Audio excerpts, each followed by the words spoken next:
प्रह्लादतार्क्ष्य बलिशुक्रनमुच्यनन्तलक्ष्मीमृकण्डुमुनिवासुकिसेव्यमानं कासारभूतमहदाह्वय दिव्यसूरिसम्वर्धनोत्सुकमहं शरणं प्रपद्ये.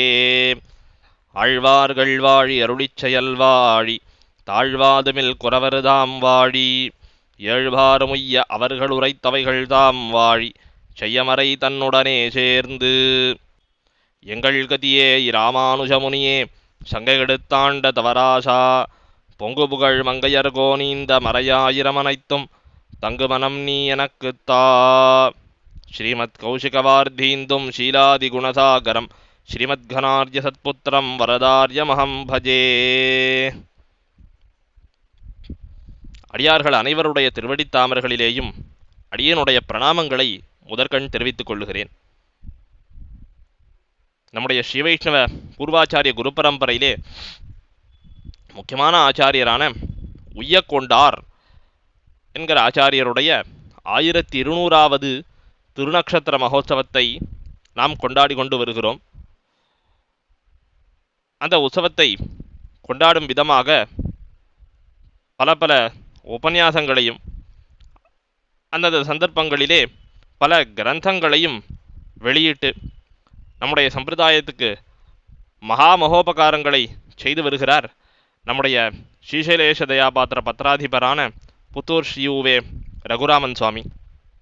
பல பல அர்த்த விசேஷங்களை நாம் அனைவரும் எளிதாக அறிந்து கொள்வதற்கு உறுப்பாக இந்த உபன்யாசங்களை ஏற்படுத்தி கொண்டு வருகிற இந்த வேளையிலே சுவாமி இவ்வடியவனுக்கு இட்டிருக்கிற நியமனம் மடமானின் உடன்போக்கு என்கிற விஷயமாக சில வார்த்தைகளை விண்ணப்பம் செய்ய வேணும் என்பதாக சுவாமியினுடைய நியமனம் அடியாக யதாமதி யதாசக்தி யதா அவகாசம் ஒருவாறு விண்ணப்பம் செய்து சத்த பெறலாம் என்று தொடங்குகிறேன்.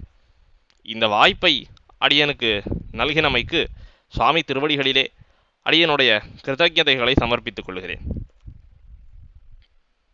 நம்முடைய பூர்வாச்சாரியர்கள் எல்லாரும் பொதுபோக்கெல்லாம் அருளிச்செயலிலே என்று சொல்லலாம்படியாக தங்களுடைய காலக்ஷேபம் பொதுபோக்குவதற்கு உரிதாக அருளிச்செயலை கொண்டிருந்தார்கள் என்று பார்க்கிறோம். அப்படி அந்த அருளிச்செயல் பல பேருக்கு சென்று சேர்ந்திருக்கிறது. இன்னைக்கு இப்படி ஒரு உபன்யாசம்னு ஒரு விஷயம் ஏற்பட்டிருக்கிறது.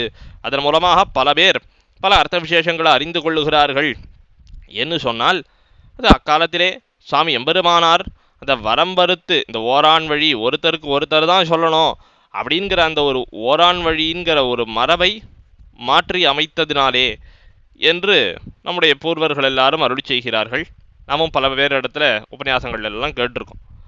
ஆனால் நாம் இப்போது கொண்டாடக்கூடிய இந்த 1200வது திருநக்ஷத்திரம் உய்யக்கொண்டார்ங்கிற ஆச்சாரியர் பார்க்கிறோமே, அவருக்கு திருநாமமே பாருங்கள், உய்யக்கொண்டார், தேசம் உய்யக்கொண்டார் என்று கொண்டாடுகிறார்கள் நம்முடைய ஆச்சாரியர்கள். இப்போ உலகமெல்லாம் ஓய்வடையும் பொருட்டு இந்த பக்தி யோகம் அந்த யோக ரகசியம்ங்கிற அந்த ஒரு சாஸ்திரத்தை வேண்டான்னு சொல்லி சத்சம்பிரதாய சாரார்த்தங்களையே தமது ஆச்சாரியரான ஸ்ரீமன் நாதமுனிகளிடத்திலிருந்து பெற்றுக்கொண்டவர் புண்டரீகாட்சர் என்கிற இவ்வாச்சாரியர். அதனாலே ஸ்ரீமன் நாதமுனிகளாலே உய்யக்கொண்டார் என்று கொண்டாடப்பட்டவர். ஏன்னா பக்தி யோகம் இந்த அஷ்டாங்க யோகம் முதலான யோக சாஸ்திரங்கள் இதில் எல்லாம் கைவந்தவர் நன்னாக ஸ்ரீமன் நாதமுனிகள். இவைகள்லாம் நன்னாக கைவரப்பெற்றவர். சத்சம்பிரதாய சாரார்த்தங்களையெல்லாம் இந்த யோக நிலையிலே தாமும் எழுந்தருளியிருந்து சுவாமி நம்மாழ்வாரை நேராக சாட்சாத்கரித்து நம்மாழ்வாரிடத்திலிருந்து இவ்வர்த்தங்கள் அனைத்தையும் பெற்றுக்கொண்டவர். அப்படிப்பட்ட ஸ்ரீமன் நாதமுனிகளிடத்திலே குறுகை காவலப்பன் என்கிற சிஷ்யர் தாம் ஒருவர் உய்ந்து போவதற்கு பொருட்டாக இந்த பக்தி யோகத்தை நன்னாக உபதேசிக்க பெற்று அவர் எழுந்தருளியிருந்தார். ஆனால் பிடங்கிடக்க மனம் புணர்வாருண்டோ என உலகமெல்லாம் உய்வடைய வேணுமே, இந்த பக்தி யோகம் இந்த யோக சாஸ்திரமெல்லாம் எனக்கு தெரிஞ்சதுன்னா அதை வச்சுட்டு நான் உய்வடைந்து போவேன், உலகத்தில் இருக்கிறவர்கள் எல்லாரும் உய்வடைய வேணுமே, அதற்குரியதான இந்த வித்யை அது எதுன்னு பார்த்தால் நம்முடைய ரகசியத்திரயம் திவ்ய பிரபந்தம் முதலானவைகள் தானே. அப்படிப்பட்ட இந்த சத்சம்பிரதாய வித்யை ஸ்ரீமன் நாதமுனிகளிடத்திலிருந்து உபதேசமாக பெற்றவர் சுவாமி உய்யக்கொண்டார். அப்போ பார்க்குறோம், இப்போ வரம்பருத்தார்னு எம்பெருமானாரை கொண்டாடுறோன்னு சொல்கிறோமே, எம்பெருமானார் அதை பண்ணார், கிருபாமாத்திர பிரசன்னாச்சாரியர் என்கிற பெயரை பெற்றார். ஆனால் உண்மையாகவே உலகமெல்லாம் உய்வடைவதற்கு ஏது நமக்கு உதவும், அத்தை நாம் பெற வேணுமே என்கிற ஆசையோடே அத்தை உபதேசமாக பெற்றுக்கொண்டவர் உய்ய கொண்டார். அப்போ அந்த எம்பெருமானாருக்கு கிடைத்த அந்த கிருபாமாத்திர பிரசன்னாச்சாரியத்துவம் என்பது உலகமெல்லாம் உய்வடைய வேணுங்கிற அந்த பரந்த திருவுள்ளம் அது எல்லா ஆச்சாரியர்களிடத்திலேயும் இருந்திருக்கிறது. ஆனால் இந்த ஓரான் வழிங்கிற அந்த ஒரு மரபு, அது பெரியோர்கள் காட்டின வழி, முன்னோர் மொழிந்த முறை, அதை நம்ம விட்டுடக்கூடாதுங்கிறதுக்கோசரம்தான் இப்போ ஆளவந்தார் பெரிய நம்பி வரைக்கும் ஒரு மாதிரி இந்த சம்பிரதாயமானது வந்திருக்கிறது. ஆனால் அவர்களுடைய கிருபா விசேஷம் அது அருள் கண்டீரி உலகினில் மிக்கதே என்று எம்பெருமான் தானும் கொண்டாட தொடங்காத, அது கொண்டாடவே முடியாத ஒரு விஷயம் என்னே தான் சொல்ல வேணும். அப்படி நம்முடைய இந்த உலகமெல்லாம் உய்வடையறதுக்குன்னு இருக்கிற சாஸ்திரம் எதுன்னா அருளிச்செயல் தான். அந்த அருளிச்செயலை உய்யக்கொண்டாருடைய 1200வது திருநக்ஷத்திர சந்தர்ப்பத்திலே ஓரோரு ஆச்சாரிய புருஷர்கள் வித்வான்கள் மூலமாக நாம் இத்தனை காலம் அனுபவித்து கொண்டிருக்கிறது ரொம்ப ஆச்சரியமான ஒரு விஷயம். அதில் இவ்வடியவன் இன்னைய தினம் தம் மடவானின் உடன்போக்கு என்கிற தலைப்பிலே பெரிய திருமொழி அனுபவம், இன்னைக்கு பரகால நாயகியும் வயலாளி மணவாளன் எம்பெருமானும் சேர்ந்து தாங்கள் திருவாலி திருநகரிக்கு எழுந்தருளின ஒரு விற்த்தாந்தத்தை தெரிவிக்கிற கல்வன்கொல் யானறியேன் என்கிற திருமொழியினுடைய அர்த்த விசேஷங்களை இன்னைய தினம் நம்முடைய அனுபவத்துக்கு விஷயமாக கொண்டு ஒரு சில விஷயங்களை அனுபவிப்போம். இந்த கல்வன்கொல் யானறியேன் என்கிற திருமொழியானது பெரிய திருமொழியிலே 3ஆம் பத்திலே 7ஆம் திருமொழியாக அமைந்திருக்கிறது. சாதாரணமாக நம்முடைய ஆழ்வார்கள் எல்லாரிடத்திலேயுமே ஒரு விஷயத்தை பார்க்கலாம், பெரும்பாலான ஆழ்வார்களிடத்தில் பார்க்கலாம். ஏன்னா ஒரு சில ஆழ்வார்கள் தங்களுடைய அவதார ஸ்தலம் என்று வருகிற போது கொஞ்சம் விசேஷமாக அருளி செய்வார்கள். அவ்விடத்தில் எழுதிருக்கிற எம்பெருமானிடத்தில் அத்தனை ஈடுபாடு கொண்டிருப்பார்கள். நம்ம முக்கியமாக ஒரு 2 பேரை பார்க்கலாமே. முதலாழ்வார்களிலே பூதத்தாழ்வார், ஏன்னா தனியனில் என்னென்னு அமைந்திருக்கிறது அவருடைய தனியன், என் பிறவி தீர இறைஞ்சினேன் இன்னமுதா அன்பே தகளியளித்தானை நண்புகள் சேர் சீதத்தார் முத்துக்கள் சேரும் கடல்மல்லை பூதத்தார் பொன்னங்கழல். ஏன் வெறும் பூதத்தார்னு சொல்லக்கூடாது, கடல்மல்லை பூதத்தார்னு தான் சொல்லணுமா அப்படின்னா, பிளலோகன் ஜீயர் இந்த தனியனுக்கு வியாக்கியானம் அருளி செய்கிற காலத்திலே ஏன் இவ்வாழ்வார் கடல்மல்லை பூதத்தார் அப்படிங்கிறதுக்கு ஒரு காரணம் சொல்றார். ஏன் கடல்மல்லை பூதத்தார்னா, இவர் ஈடுபட்டு இருக்கிற எம்பெருமான் யார் என்று பார்த்தால் கடல்மல்லை தலசயனத்துறைவார். கடல்மல்லை தலசயனத்துறைவார் இது திருக்கடல்மலை தலசயன பெருமாள் விஷயமாக திருமங்கை ஆழ்வார் அருளி செய்த பதிகம். நன்னாத வாழவுணர் அடைப்போக்கு அல்ல 10 பாட்டுகளிலேயும் கடல்மல்லை தலசயனம் கடல்மல்லை தலசயனத்துறைவார் என அந்த திவதேசத்தை விட்டு அவ்வெம்பெருமானை விழித்திருக்கிறார் ஆழ்வார். அப்போ அந்த திவதேசத்திடத்திலே எம்பெருமானுக்கு அத்தனை ஊத்தம், எல்லா திவதேசங்களையுமே உகந்தருளின நிலங்கள்னு சொல்கிறோமே. அப்படி பார்க்கிற போது அந்த திவதேச திருநாமத்தோடே தன்னுடைய திருநாமத்தை சொல்லிக் கொள்ளுவதிலே எம்பெருமானுக்கு அத்தனை ஆனந்தம். அதனால தான் பல திவதேசங்களிலே பாருங்கள் ஆழ்வார்கள்லாம் பாடுறார்கள், ஒரு கோயிலை எதை வைத்து திவதேசம் அப்படின்னு சொல்கிறோம், அந்த ஊரில் இருக்கிற எம்பெருமானுடைய திருநாமத்தை சொல்லணும்னு ஏதாவது இருக்கா ஆழ்வார்களுக்குன்னா பல இடங்களிலே சொல்லியிருக்கிறார்கள். ஆனால் எம்பெருமானுடைய திருநாமத்தை சொல்லலாம் கூட பரவாயில்ல, அந்த ஊருடைய பெயர் ஆழ்வாருடைய திருவாக்கிலே புகுந்து புறப்பட்டது என்று பார்த்தாலே என் பேரை சொல்லலை என் ஊரை சொல்லிட்டார் நானும் திவதேசம் அப்படின்னு அந்த பெருமாளுக்கு அத்தனை சந்தோஷம் ஏற்படுகிறது. அதனால் அந்த திவதேசத்தில் எம்பெருமானுக்கு அத்தனை அபிமானம், அந்த எம்பெருமானுக்கு அந்த திவதேசத்தில் அத்தனை அபிமானம் இருக்கிற காரணத்தினாலே ஆழ்வாருக்கும் அந்த திவதேசத்தில் அத்தனை அபிமானம். அதனால தான் எம்பெருமான் எப்படி கடல்மல்லை தலசேனத்துறைவாரோ அது மாதிரி ஆழ்வாரும் கடல்மல்லை பூதத்தார் என்று வியாக்கியானித்து உள்ளார் பிளலோகஞ்சியர். இது பூதத்தாழ்வாருடைய அனுபவம். நம்மாழ்வார் பார்க்கிறோம் பல திவதேச தெம்பெருமான்களை மங்களாசாசனம் பண்ணினார். தம்முடைய அவதார ஸ்தல தெம்பெருமான் பொலிந்திரனபிரான்னு வந்தவுடனே மிக்க ஆதிப்பிரான் நிற்க மத்தை தெய்வம் நாடுதிரேனர். அவர்களுடைய அவதார ஸ்தலத்தில் இருக்கிற எம்பெருமான பரதத்துவம்னு காண்பித்தார். பல எம்பெருமான்களுக்கு பலவிதமான அனுபவங்கள், எங்கள் ஊர் பெருமாள் தான் எனக்கு பரபிரம்மம் அப்படின்னு காண்பித்தார் இல்லையா. அதுபோல ஒரு அனுபவம் தான் திருமங்கையாழ்வாருக்கு. திருமங்கையாழ்வாருடைய அவதார ஸ்தலம் திருக்குறையலூர் என்று பார்க்கிறோம். திருக்குறையலூருக்கு அருகாமையில் இருக்கக்கூடியது தான் திருவாலி திருநகரிங்கிற திவ்யதேசம். இந்த எம்பெருமான குறித்து 3 திருமொழிகள் தொடர்ந்து அருளி செய்தார் ஆழ்வார். இதில் இந்த 3 திருமொழிகளில் என்ன சிறப்பாக அருளி செய்தார் அப்படின்னு பார்த்தால், பொதுவாக ஆழ்வார் தாமான தன்மையிலே அருளி செய்கிற பாசுரங்கள் உண்டு. அல்லது எம்பெருமான பிரிந்த ஆத்தாமையாலே தாமான தன்மையை விட்டு பெண் தன்மையை ஏறிட்டு கொண்டு பரகால நாயகியாகி நாயிகா பாவத்தாலே அந்த பெண் தன்மையாலே சில வார்த்தைகளை அருளி செய்வதும் உண்டு. அப்படி பெண் தன்மையாகவும் அருளி செய்ய முடியாத சந்தர்ப்பம், இந்த எம்பெருமான் படுத்துகிற பாடு தாங்க முடியலை அப்படின்னு அந்த பெண் தன்மையாலும் சொல்ல முடியாத சில வார்த்தைகள் உண்டாகில் அவைகளையெல்லாம் அந்த பெண்ணினுடைய தாயாராக தாய்ப்பாசுரமாக அருளி செய்கிற பாசுரங்களும் உண்டு. இப்படி தாயாராலும் சொல்ல முடியாத சில வார்த்தைகளையெல்லாம் வருகிற போது தோழி பாசுரம் அப்படிங்கிறத எடுத்துக்கொண்டு இந்த தோழிங்கிறவள் என்ன பண்ணுவாள்னா இந்த தலைவனையும் தலைவியையும் சேர்த்து வைக்க வேணும் அப்படின்னா இருவருக்கும் இருக்கும்படியான சம்பந்தத்தை உரைக்கக்கூடியவள். அப்ப தாமான தன்மையில் அருளி செய்கிற பாசுரங்கள், நாயிகா பாவத்தில் அருளி செய்கிற பாசுரங்கள், நாயகியினுடைய தாயார் சொல்லும்படியான பாசுரங்கள், நாயகியினுடைய தோழி சொல்லும்படியான பாசுரங்கள். இது பொதுவாகவே நம்மாழ்வாருடைய திருவாய்மொழியிலையும் காணலாம், திருமங்கை ஆழ்வாருடைய பாசுரங்கள்லையும் காணலாம். முக்கியமாக இந்த பதிகம் திருவாலி திருநகரி விஷயமாக ஆழ்வார் அருளி செய்கிற பாசுரங்கள், அதில் பெரிய திருமொழியில் இருக்கிற பாசுரங்கள்னு பார்க்கிற போது முன் வந்தோனதடியேன் மனம் புகுந்தாய்ங்கிறது ஆழ்வார் தாமான தன்மையில் அருளி செய்த திருமொழி. தூவரிய மலரொழக்கின்கிற திருமொழியானது ஆழ்வார் பெண் தன்மையை எரிட்டு கொண்டு பரகால நாயக்கியாக அருளி செய்த பாசுரங்கள். இப்போது நம்முடைய அனுபவத்துக்கு விஷயமாயிருக்கிற கள்வன்கொல்யானரியன் திருமொழியானது பரகால நாயக்கியினுடைய தாயார் சொல்லும்படியான பாசுரங்கள் என்று பார்க்கிறோம். அப்போ இந்த பாசுரங்கள் இப்படி வகை வகையாக இன்னென்ன திருமொழிகளை ஆழ்வார் அருளி செய்யறதுக்கு காரணம் என்ன என்று பார்த்தால், அற்புதமாக அருளி செய்கிறார் அழகிய மணவாள பெருமாள் நாயனார் தாம் அருளி செய்த ஆச்சாரிய ஹிருதயம் என்கிற கிரந்தத்திலே. இந்த மாதிரி தாயார் பாசுரம், தலைமகளுடைய பாசுரம், தோழியினுடைய பாசுரம், இதுக்கெல்லாம் என்ன அர்த்தம் என்று பார்த்தால், சம்பந்த உபாய பலங்களில் உணர்த்தி துணிவு பதத்தமாகிற பிரஜாவஸ்தைகளுக்கு தோழி தாய் மகள் என்னும் பெயர் என ஆச்சரியமாக சொல்லுகிறார். இதுக்கெல்லாம் என்ன அர்த்தம்? வந்தோனதடியன்ல ஆழ்வார் திருமங்கை ஆழ்வாராக அருளி செய்தார். தூவரிய மலரொடிக்க வந்தவுடனே நான் பரகால நாயகியாக ஆக கடவேன் அப்படின்னு சங்கல்பம் பண்ணிட்டு பெண் தன்மையால் ஆழ்வார் பாடுறாரன்னா அப்படி பாடல. ஆழ்வார் அப்படிலாம் நினைச்சுண்டெல்லாம் பாட மாட்டார். எம்பெருமான் ஆழ்வாருக்கு கொடுக்கும்படியான நினைவு அது.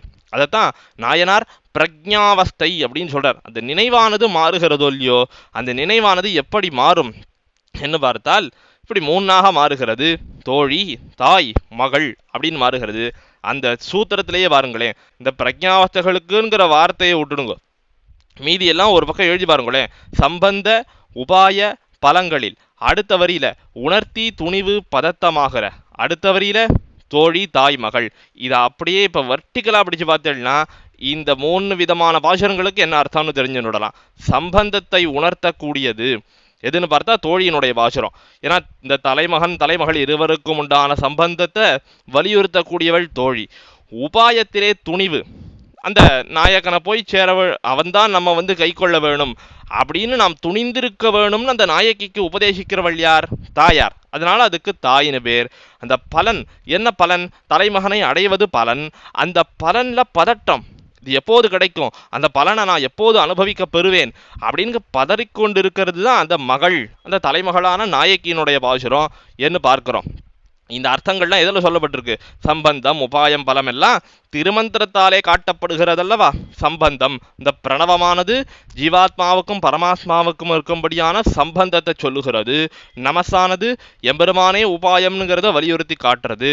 எம்பெருமானே அடையத்தகுந்த பயன், அடையக்கூடிய உபேயமாக காட்டுவதுதான் நாராயண பதம். இனி இப்படி இந்த திருமந்திரத்தினுடைய சாரதமமான அர்த்தம் தான் இந்த சம்பந்தம் உபாயம் பலம்னுங்கிறது. தோழி பாசுரம், தாயார் பாசுரம், தலைமகள் பாசுரம் அப்படிங்கிறது. அப்ப பாருங்கள், இந்த 3ல் 2 விஷயங்களை பத்தி சொல்லியிருக்காரு இவ்விடத்துல. என்ன, எதை பத்தி சொல்லியிருக்கார்? தாயார் பாசுரம் பாடியிருக்கார், மகள் பாசுரம் பாடியிருக்கார். தலைமகள் பாசுரம் தூவிரிய மலருழக்கி, தாயார் பாசுரம் கள்வன்கொல்யானரியேன். வந்தோனதடியேன் முதல்ல தாமான தன்மையில் அருளி செய்தார் என்று பார்க்கிறோம். அப்போ தம்முடைய அவதாரஸ்தலத்தில் எழுந்தருளி இருக்கிற எம்பெருமானுக்கு இந்த திருமந்திரார்த்தத்தை நமக்கு காட்டக்கூடியதான தாயார் பாசுரத்தையும் தலைமகள் பாசுரத்தையும் ஆழ்வார் அருளி செய்திருக்கிறார்னா, ஆழ்வாருக்கு திருமந்திரத்துல எத்தனை ஊத்தம்! தொடங்குகிற போதே அந்த நாராயணாவின் நாமம்னு தொடங்கினவராச்சே இவ்வாழ்வார். ஆகையினாலே எங்க பெருமாள் தான் திருமந்திரார்த்த பிரதிபாத்தியர் அப்படிங்கிறத காட்டுறதுக்காகவே இவ்வாழ்வார் தம்முடைய அவதாரஸ்தல எம்பெருமானிடத்திலே அத்தனை பிராவண்யத்தோட இத்தனை விதமான பாசுரங்களை அருளி செய்தாரோ என்றுதான் தோன்றுகிறது. அவ்வளோ ஆச்சரியமான அனுபவம். இப்போ இந்த கிரந்தத்துக்குள்ளே இந்த கல்வன் கொல்யாணரியன்கிற திருமொழிக்குள்ளே இப்போ பிரவேசமாகிறோம். இந்த அர்த்த விசேஷங்கள் பெரியவாச்சான் பிள்ளை அருளி செய்த வியாக்கியானங்களின் துணை கொண்டு ஒரு வாரம் அனுபவிப்போம். கீழே தூவரியமலருக்கி திருமொழியிலே ஆழ்வார் ஆச்சரியமாக எம்பெருமானுக்கு தூது விடுகிறேன்னு தொடங்கினார். 10 பாசுரம் ஒரு திருமொழியில் அருளி செய்திருப்பார் இல்லையா? அப்படி அருளி செய்கிற காலத்திலே 10 பாசுரங்களில் கடைசி பாசுரம் திருநாம பாசுரம் பல பேருக்கும் தெரியும். மீது 9 பாசுரங்களில் 9 தூது அனுப்பினாரா அப்படின்னு பார்த்தால் அனுப்பல. என்ன பண்ணார்னா 4 பாசுரங்கள் தான் தூது அனுப்பினார். இப்படி இந்த தூது அனுப்பி 4 பாசுரங்களில் தூது அனுப்பி ஆழ்வாருக்கு என்ன எடுத்துன்னா, இந்த எம்பெருமான் முன்னாகவே நேர வந்து நம்ம இடத்துல பேசுறானோ அப்படிங்கிற அந்த ஒரு உணர்த்தி ஆழ்வாருக்கு ஏற்பட்டு விட்டது. ஏன்னா முதல் 4 பாசுரத்தில் பொறிவரிய சிறுவண்டே ஏவிரவன் சிலையானுக்கு என் நிலைமை உரையாயே, அருகால சிறுவண்டே பணியறிய நீசன்னு என் பயல நோய் உரையாயே, இப்படிலாம் முதல் 4 பாசுரங்களிலே ஆழ்வார் தூது அனுப்பினார். 5வது பாசுரத்திலேருந்து தூது அனுப்ப காணலை.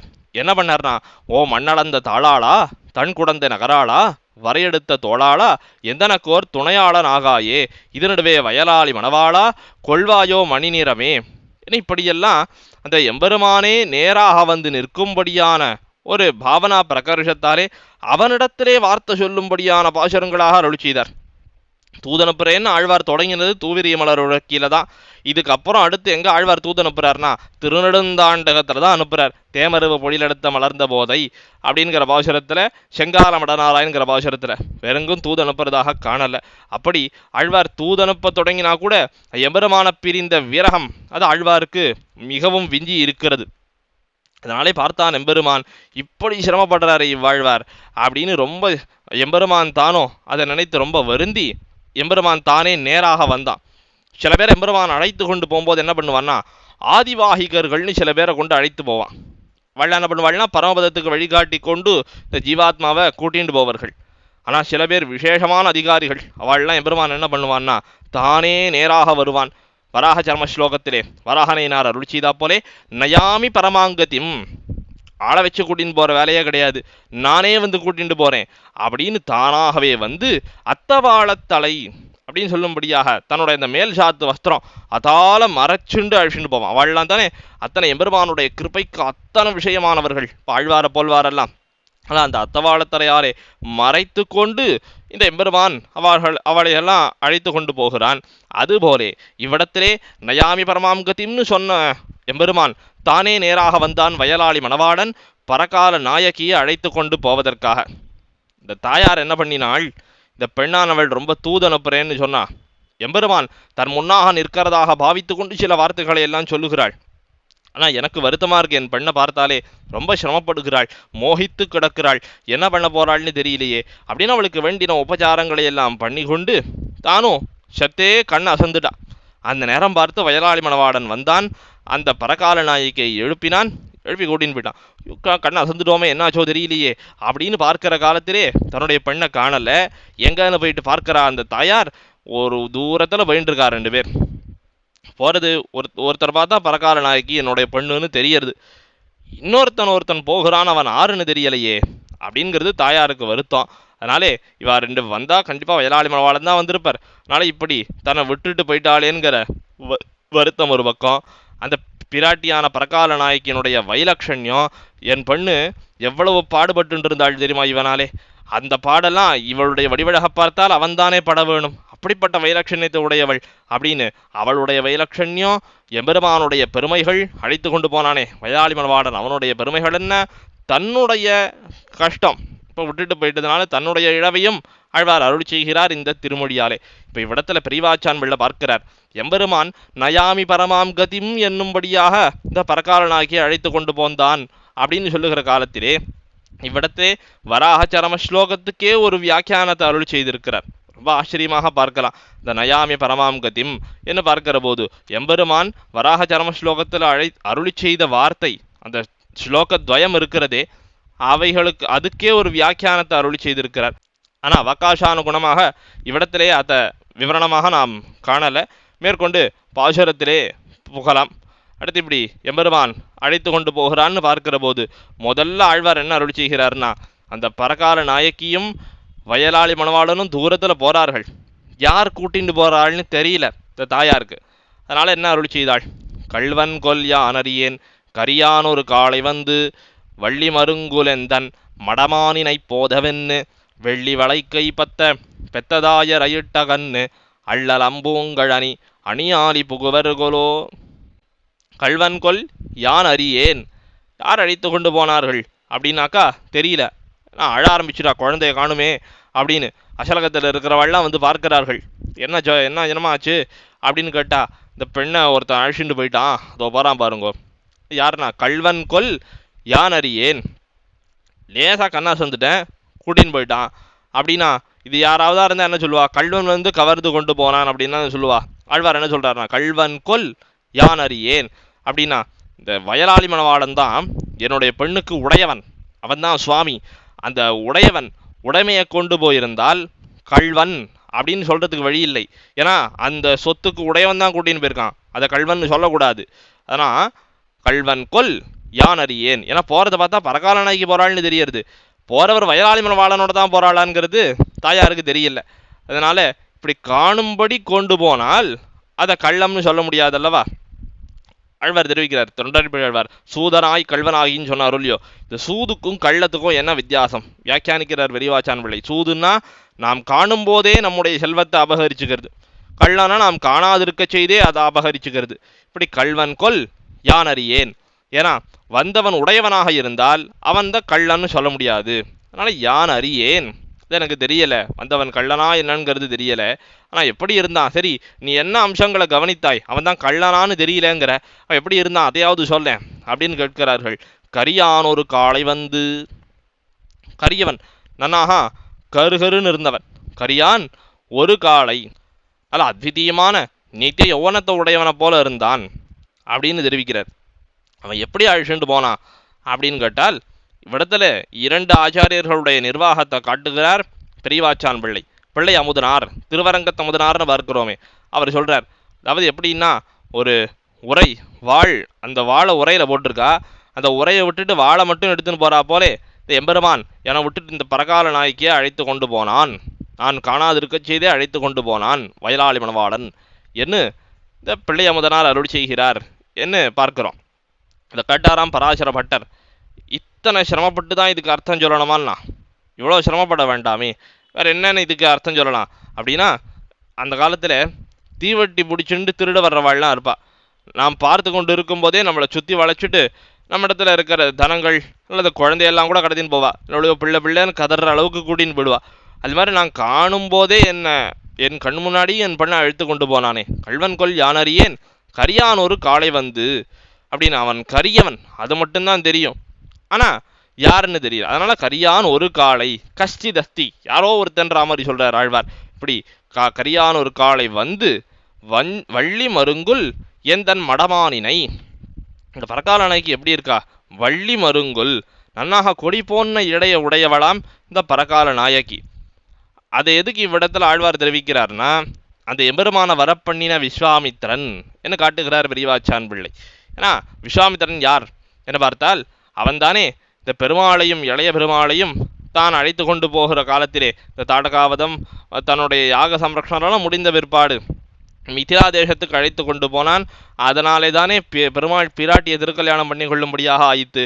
அப்ப பிராட்டி பெருமாளை காணும்படியாக செய்தவன், அதை அழைத்து கொண்டு வந்தவன், எம்பெருமான் அழைத்து கொண்டு வந்தவன் யாருன்னா இந்த விஸ்வாமித்திரன் தான். அப்ப இந்த வயலாளி மணவாளனை இங்க பரகால நாயகியினுடைய திருமாளிகைக்கு வரப்பண்ணின இந்த விஸ்வாமித்திரன் யாருன்னா வள்ளி மருங்குல், அந்த பரகால நாயகியினுடைய வடிவழகு அப்படிங்கிறத காட்டுறார் இவ்விடத்துல.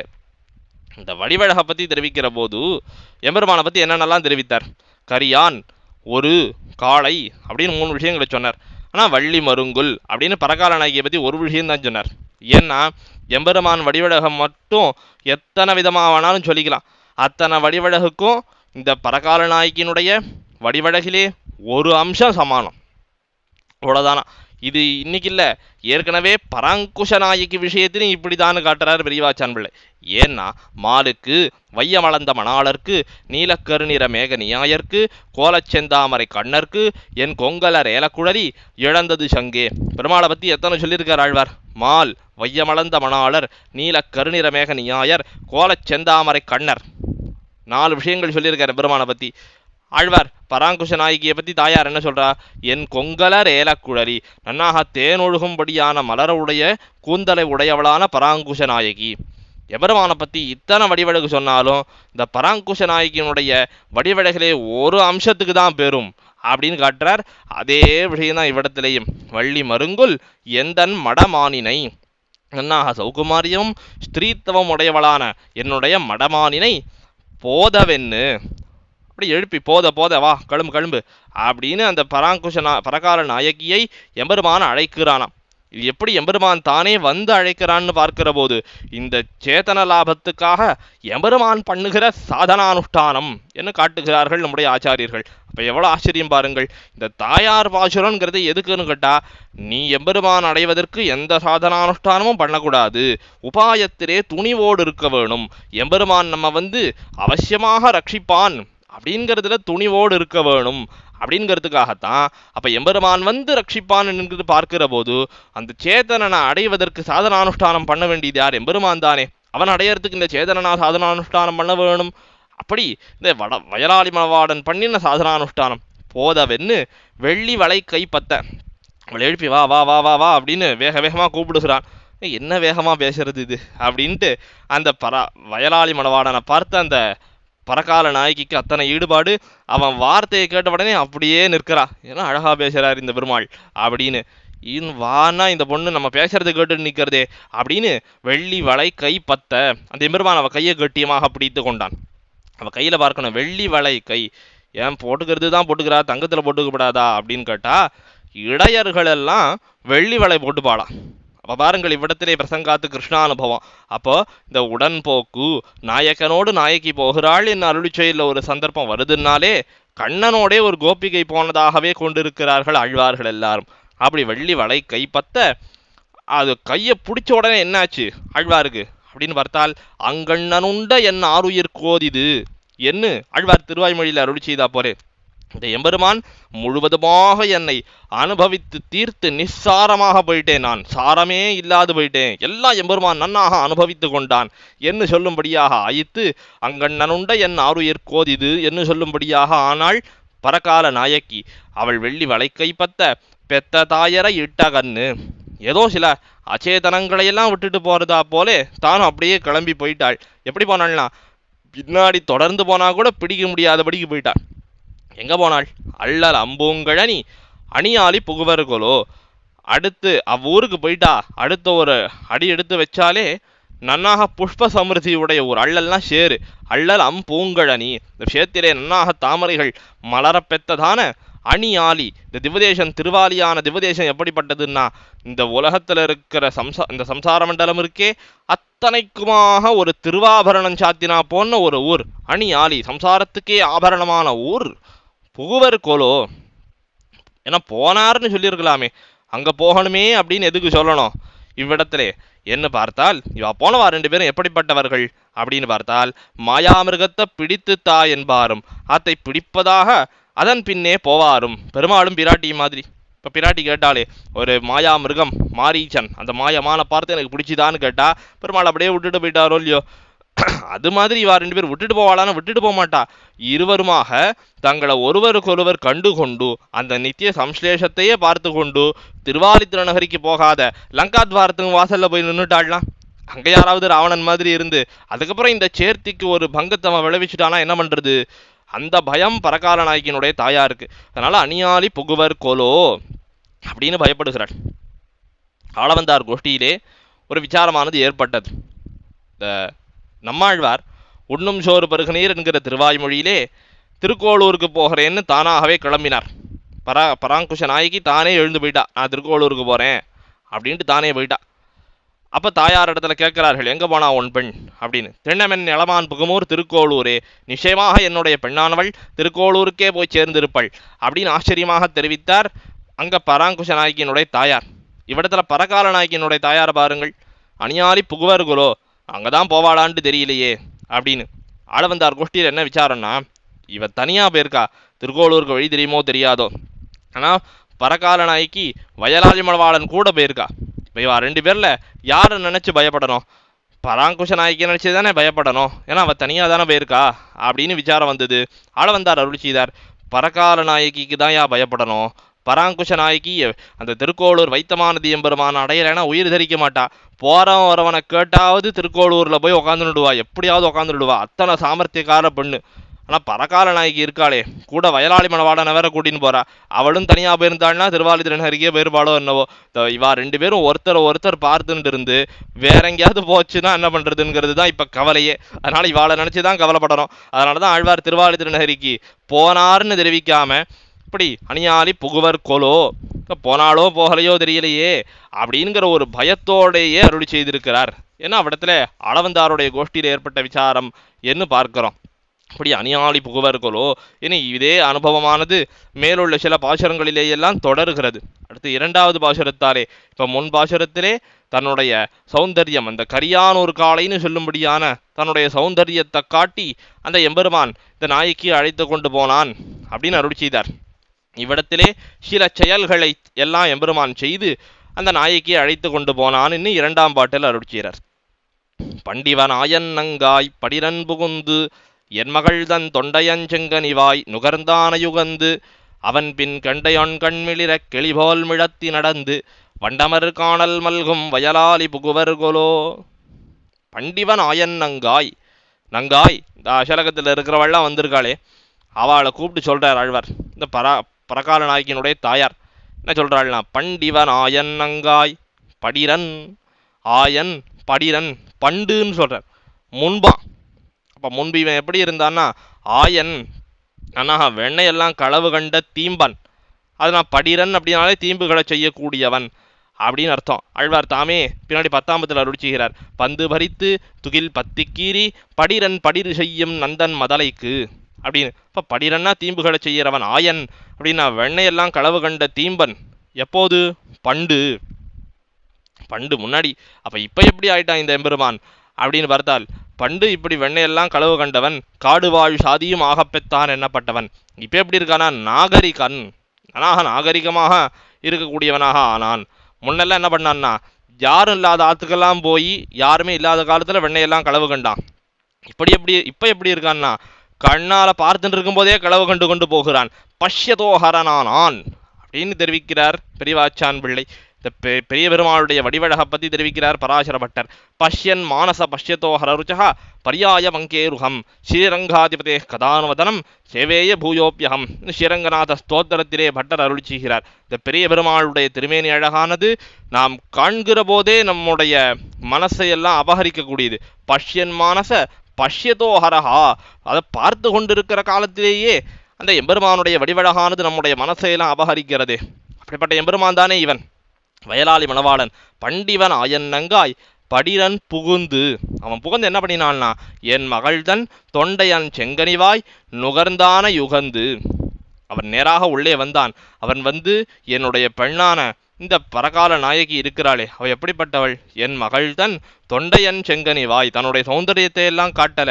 அவன் என்ன பண்ணினான்னா, அவளுடைய அதராமிருதத்தை பருகினான். அந்த செயலை பண்ணினதினாலே அந்த பரகால நாயகிக்கு அவனிடத்துல ஒரு ஈடுபாடு ஏற்பட்டது. அவனோடு சென்னாள். எப்படி போனாள்னா, அவன் பின் கெண்டையொன் கண் மிளிர போறது ஒரு வழியா போயின்னு இருக்கா. அங்க போகிற காலத்திலே எப்படி இருக்கிறதுன்னா, பரகால நாயகி ரொம்ப சௌக்கியமாக வளர்ந்துட்டு இருந்த பெண்ணு, வெளியில உலகமே தெரியாதான். அதனால வெளியில ஒரு இடத்துக்கு வந்தாள்னா அப்படியே இருக்கிற பதார்த்தங்களையெல்லாம் நன்னாக பார்த்து கொண்டு கெண்டையொன்கண் மிளிர, இந்த எம்பெருமானை பார்த்து அத்தனை ஈடுபாடு தோத்த, இத்தனை வஸ்துக்கள் இருக்கா, இதெல்லாம் என்னன்னு தெரியலையே அப்படின்னு பார்த்து கொண்டு கிளி போல் மிழத்தி நடந்து அவனிடத்துல கேட்டுக்கொண்டு, இது என்னது, இது ஏன் இப்படி இருக்கு அப்படின்னு சில கேள்விகளை எல்லாம் கேட்டுக்கொண்டு நடந்தார். ஏற்கனவே பார்த்தோமே, மாயா மிருகத்தை பிடித்து தாயன்பாரும் அதை பிடிப்பதாக அதன் பின்னே போவாரும் பெருமாளும் பிராட்டியும் தான் இவா 2 பேருன்ற மாதிரி பார்த்தோம் இல்லையா. அப்படி இது ஸ்ரீராமாயணத்தில் ஒரு ஆச்சரியமான ஒரு விஷயம் பார்க்கலாம். பெருமாள் காட்டுக்கு புறப்பட போகிறார். பிராட்டி அத்தனை 12 வருஷம் கழிச்சு இப்ப வெளியில வரப்போறாள் இல்லையா. பிராட்டி அசூரிய பஷ்யா, சூரியனை கூட கண்ணால் பார்த்தது இல்லையாம் பிராட்டி. அப்படி தன்னுடைய அந்தப்புறத்திலிருந்து வெளியில் வந்த உடனே பிராட்டி மேலே வெயில் அடிச்சுதான். அப்படி வெயில் பட்டா உடனே பிராட்டி பெருமாளை பார்த்து கேட்குறா, இதுக்கு பேர் தான் வெயிலா அப்படின்னு கேட்குறாளா. அப்போ பாருங்கள் எவ்வளவு சௌகுமாரியத்தோடு அக்காலத்திலே வளர்த்திருக்கிறார்கள். அவ்வளவு பிராட்டி எவ்வளவு சௌகுமாரியமாக வளர்ந்திருப்பாள். அதே போல தானே பரகால நாயக்கியும் கிளிபோல் மிழத்தி நடந்து வண்டமர் காணல் மல்கும் வயலாளி புகுவர்களோ. நன்னாக வண்டுகள் படிந்திருக்கும்படியான சோலைகள், அவைகள் நிறைய வாய்க்கப்பெற்றதான வயலாளி, வயல்கள் சூழ்ந்த திருவாலி திருநகரி, அந்த திவதேசத்தை சென்று சேருவர்களோ. வண்டமர் காணல் மல்கும் அப்படின்னு அருள் செய்ததுனாலே இப்ப திருநாட்டுக்கு போகிறோம்னு சொன்னால் நச்ச புனராவர்த்ததே என்று சொல்லும்படியாக, அங்கிருந்து திரும்ப மீழ்வதே இல்லை என்று சொல்லும்படியான ஒரு அனுபவம் ஏற்படுகிறதல்லவா.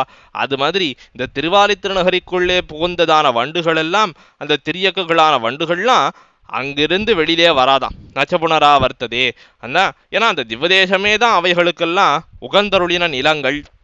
ஒரு கால் நீத்திய சூரிகளே தான் அந்த வண்டுகளாக வந்து திருவாலி திருநகரியிலே தங்கியிருக்கிறார்களோ என்னவோ. ஏன்னா எபெருமானுடைய பரத்தத்தையே தான் பார்த்து கொண்டு இருக்கிறோம். அத்தனை சீலத்தோட திருவாலி திருநகரியில வந்து எழுந்தருளி இருக்கிறானே எம்பெருமான், அத்தனை நாங்கள் சேவிக்க வேண்டாமா அப்படின்னு அந்த எம்பெருமான் உகந்தருளின திவதேசத்திலேயே தங்களும் மண்டி கிடக்கிறார்களோ என்னே சொல்லலாம்படியான வண்டமர் காணல் மல்கும் வயலாளி புகுவர்களோ. என்ன இப்படி கிளிபோல் மிழத்தி நடந்து அப்படின்னு அந்த பெண்ணானவள் போனபடியை இவ்விடத்திலே பரகால நாயகியினுடைய தாயார் அருளி செய்தாள். இப்போ இதை பார்க்கிற போது நமக்கு என்னன்னு தோணுகிறது? அக்கர்த்த பிரியயௌ ராமஹா சீதா மத்தியே சுமத்தியமாகா. ஸ்ரீராமாயணத்தில் வால்மீகி சொல்கிறா போல இந்த பிராட்டியானவள் பெருமாளை பின்தொடர்ந்து போனாள். அது மாதிரி இந்த வழி நடந்தது தோத்துகிறது அல்லவா. அதை உடனே ஆழ்வார் அத்தை நினைத்து பார்க்கிறார். ஏன்னா பெருமாளும் பிராட்டியும் போன மாதிரி தானே இவா 2 பேரும் போயிருக்கா. அதை நினச்சாதான் எனக்கு பயமாக இருக்குது அப்படின்னு இவா 2 பேர் காட்டுக்கு நடந்தருளின காலத்திலே என்ன நடந்ததுங்கிறத 3வது பாசுரத்தில் அருள் செய்கிறார். அஞ்சுவன் வெஞ்சொல் நங்காய் அரக்கர் குலப்பாவை தன்னை வெஞ்சினமோக்கறிந்த விரலோன் திறம் கேட்கில் மெய்யே பஞ்சிய மெல்லடி என் பனைத்தோழி பறக்கழிந்து வஞ்சி அந்தண்மனை சூழ் வயலாளி புகுவர்களோ. வெஞ்சொல் நங்காய் இது வெஞ்சொல்லாக இருந்தது. என்ன வெஞ்சொல்லாக இருந்ததுன்னா ஆழ்வாருக்கு ஒரே பயம். என்ன பயம்? பரகால நாயகி தாயாருக்கு என்ன பயம்னு கேட்டா, அஞ்சுவன் அரக்கர் குலப்பாவை தன்னை வெஞ்சின மூக்கறிந்த விரலோன் திறங்கேட்கில் மெய்யே அஞ்சுவன். இந்த சக்கரவர்த்தி திருமகனானவன் என்ன பண்ணினான் அக்காலத்திலே என்று பார்த்தால், அரக்கர் குலப்பாவை சூர்பனகையை வெஞ்சின மூக்கறிந்த விரலோன், அவளுடைய காது மூக்குகளையெல்லாம் அறுத்தெறிந்தானே, அதை கேட்கில் மெய்யே அஞ்சுவன். இந்த பாசுரத்தை ஒரு தடவை பட்டர் நன்னாக சேவித்தார். அவருக்கு ஒரு சந்தேகம் வந்தது. ஏன்னா ஆழ்வார் போய் இப்படியா அருளி செய்வர்? ஏன்னா என் பெண்ணு வயலாளி மணவாளனோட போயிருக்கா. இந்த வயலாளி மணவாளன் எப்படிப்பட்டவன் தெரியுமா? ஒரு காலத்தில் சூர்பனகை வந்தாள், அவள் காது மூக்க எல்லாம் அறுத்தெறிஞ்சவன். அது மாதிரி என் பெண்ணை பண்ண மாட்டான்னு என்ன நிச்சயம் அப்படின்னு இல்லாமல் ஆழ்வார் அருளி செய்திருப்பார். இது அப்படிலாம் ஆழ்வார் அருளி செய்திருக்க மாட்டாரே, இதுக்கு வேறு ஏதோ அர்த்தம் இருக்கிறது அப்படின்னு ஆச்சான்கிற ஆச்சாரியர் இடத்துல கேட்டார். ஆழ்வார் இப்படியே அருளி செய்திருப்பார், இதுக்கு வேறு ஏதோ ஒரு அர்த்தம் உண்டே அப்படின்னு பட்டர் கேட்க, ஆச்சான் சொல்கிறார், துடுப்பு இருக்க கைவேக வேணுமோ. படகுல போயிட்டு இருக்கோம், கையிலே துடுப்பு இருக்கு, அத்தை போட்டு படகை நடத்தணுமோ இல்லையோ, அது இல்லாத நம்ம கையாலே நகர்த்துவோமா அப்படின்னா எம்பெருமானார் ஏற்கனவே இதுக்கு அர்த்தம் அருளி செய்துட்டு போயிருக்காரு. ஐயோ அப்படின்னு கேட்டதில்லையே, என்ன அருளி செய்தார் எம்பெருமானார் அப்படின்னு பட்டர் கேட்க, ஆச்சரியமாக அருளி செய்கிறார் ஆச்சான். எம்பெருமானார் என்ன அருளி செய்தார் அப்படின்னா, இப்படி இவா 2 பேரும் காட்டுக்கு தனியாக சென்றிருந்த காலத்திலே தான் இந்த சேர்த்திக்கு ஒரு பங்கத்தை ஏற்படுத்த வேணும்னு இந்த அரக்கர் குலப்பாவை அவ வந்து இந்த சேர்த்திக்கு ஒரு பங்கத்தை ஏற்படுத்துறேன்னு நலிந்தாள். அப்ப எம்பெருமான் தானே அவளுடைய காது மூக்குகளை எல்லாம் அறுத்தான். இது ஆசிரித விரோதியை எம்பெருமான் போக்கியிருக்கான். ஆனா இதுக்கப்புறம் என்னாச்சு? அந்த சேர்த்திக்கு பங்கம் விளைந்தது. ராவணன் வந்து பிராட்டியை அபகரித்து கொண்டு போனான். எனக்கு அதை நினைச்சாதான் பயமா இருக்கு. விரோதி நிரசனம் பண்றதுக்கெல்லாம் வயலாளி மழவாள இடத்துல அத்தனை சக்தி விசேஷங்கள்லாம் இருக்கு. விரோதிகள்லாம் அண்டவே மாட்டா, அது வேற விஷயம். ஆனா இது மாதிரி இவா 2 பேர் தனியா போகிற காலத்திலே இந்த சேர்த்தியை நலிவதற்கு யாராவது வந்தா அந்த வயலாளி மழவாளன் சும்மா இருக்க மாட்டேங்கிறார், யார் மேலேயாவது கையை வச்சு விடுறார். அத்தை நினைச்சாதான் பயமா இருக்கு. அதுக்கப்புறம் அன்னைக்கு நடந்தா போலவே இந்த சேர்த்திக்கு ஒரு பங்கம் ஏற்பட்டு போறதே அப்படின்னு பயமா இருக்கு என்பதுதான் இவ்விடத்திலே அந்த தாயாருடைய திருவுள்ளமாக இருக்கிறது என்று சுவாமி அருளி செய்வார்னு ஆச்சான் காட்டின ஒரு நிர்வாகமானது பெரியவாச்சன் வழி இடத்துல காட்டுறார். அப்போ வெஞ்சின மூக்கறிந்த விரலோன் திறங்கேட்கில் மெய்யே அஞ்சுவன்னா என்ன அர்த்தம்? இவர் காது மூக்க அறுத்தாருங்கிறதுக்காக கிடையாது. இது மாதிரி பண்ணதால பின் விளைவது ஒரு மாதிரி ஆயிடுது, பெருமாளும் பிராட்டியும் பிரியும்படியாக ஆச்சுதல்லவா, அது மாதிரி ஆயிடக்கூடாதேன்னு பயப்படுறேன். அது மாதிரி ஆகாது. ஆனால் ஆழ்வார்களுடைய பாரிப்பு எப்படி இருக்கும்? இந்த சேர்த்திக்கு ஒரு எந்த விதமான தீங்கும் யாரும் இழைச்சிடக்கூடாதேங்கிறத நினைத்து கொண்டு கரைந்திருக்கிறவர்கள் தானே ஆழ்வார்கள். அத்தனை பரிவா அந்த தாயாருக்கு இந்த சேர்த்தி வயலாளி மணவாளன் பேரிலும் பரகால நாயகி பேரிலும் அத்தனை பரிவோடு இருக்கிறாள். மெய்யே பஞ்சிய மெல்லடி என் பனைத்தோழி பறக்கழிந்து.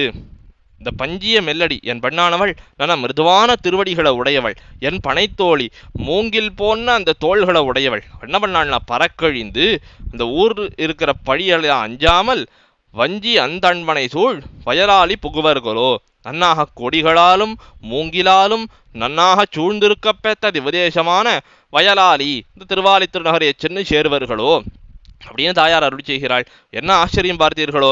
வஞ்சி அந்தண்பனை சூழ், வஞ்சினா கொடின்னு அர்த்தம், பனைனா மூங்கில்னு அர்த்தம். இது எப்படி இருக்கிறது என்று கேட்டால் பரகாலநாயகி தனக்கு உபமானமான திவ்வதேசம் அப்படின்னா திருவாலி திருநகரி தானா. ஏன்னா பரகாலநாயகி எப்படிப்பட்டவள்? வள்ளி மருங்குல் கொடி போன்ற இடைய உடையவள், பனைத்தோழி மூங்கில் போன்ற தோள்களை உடையவள்.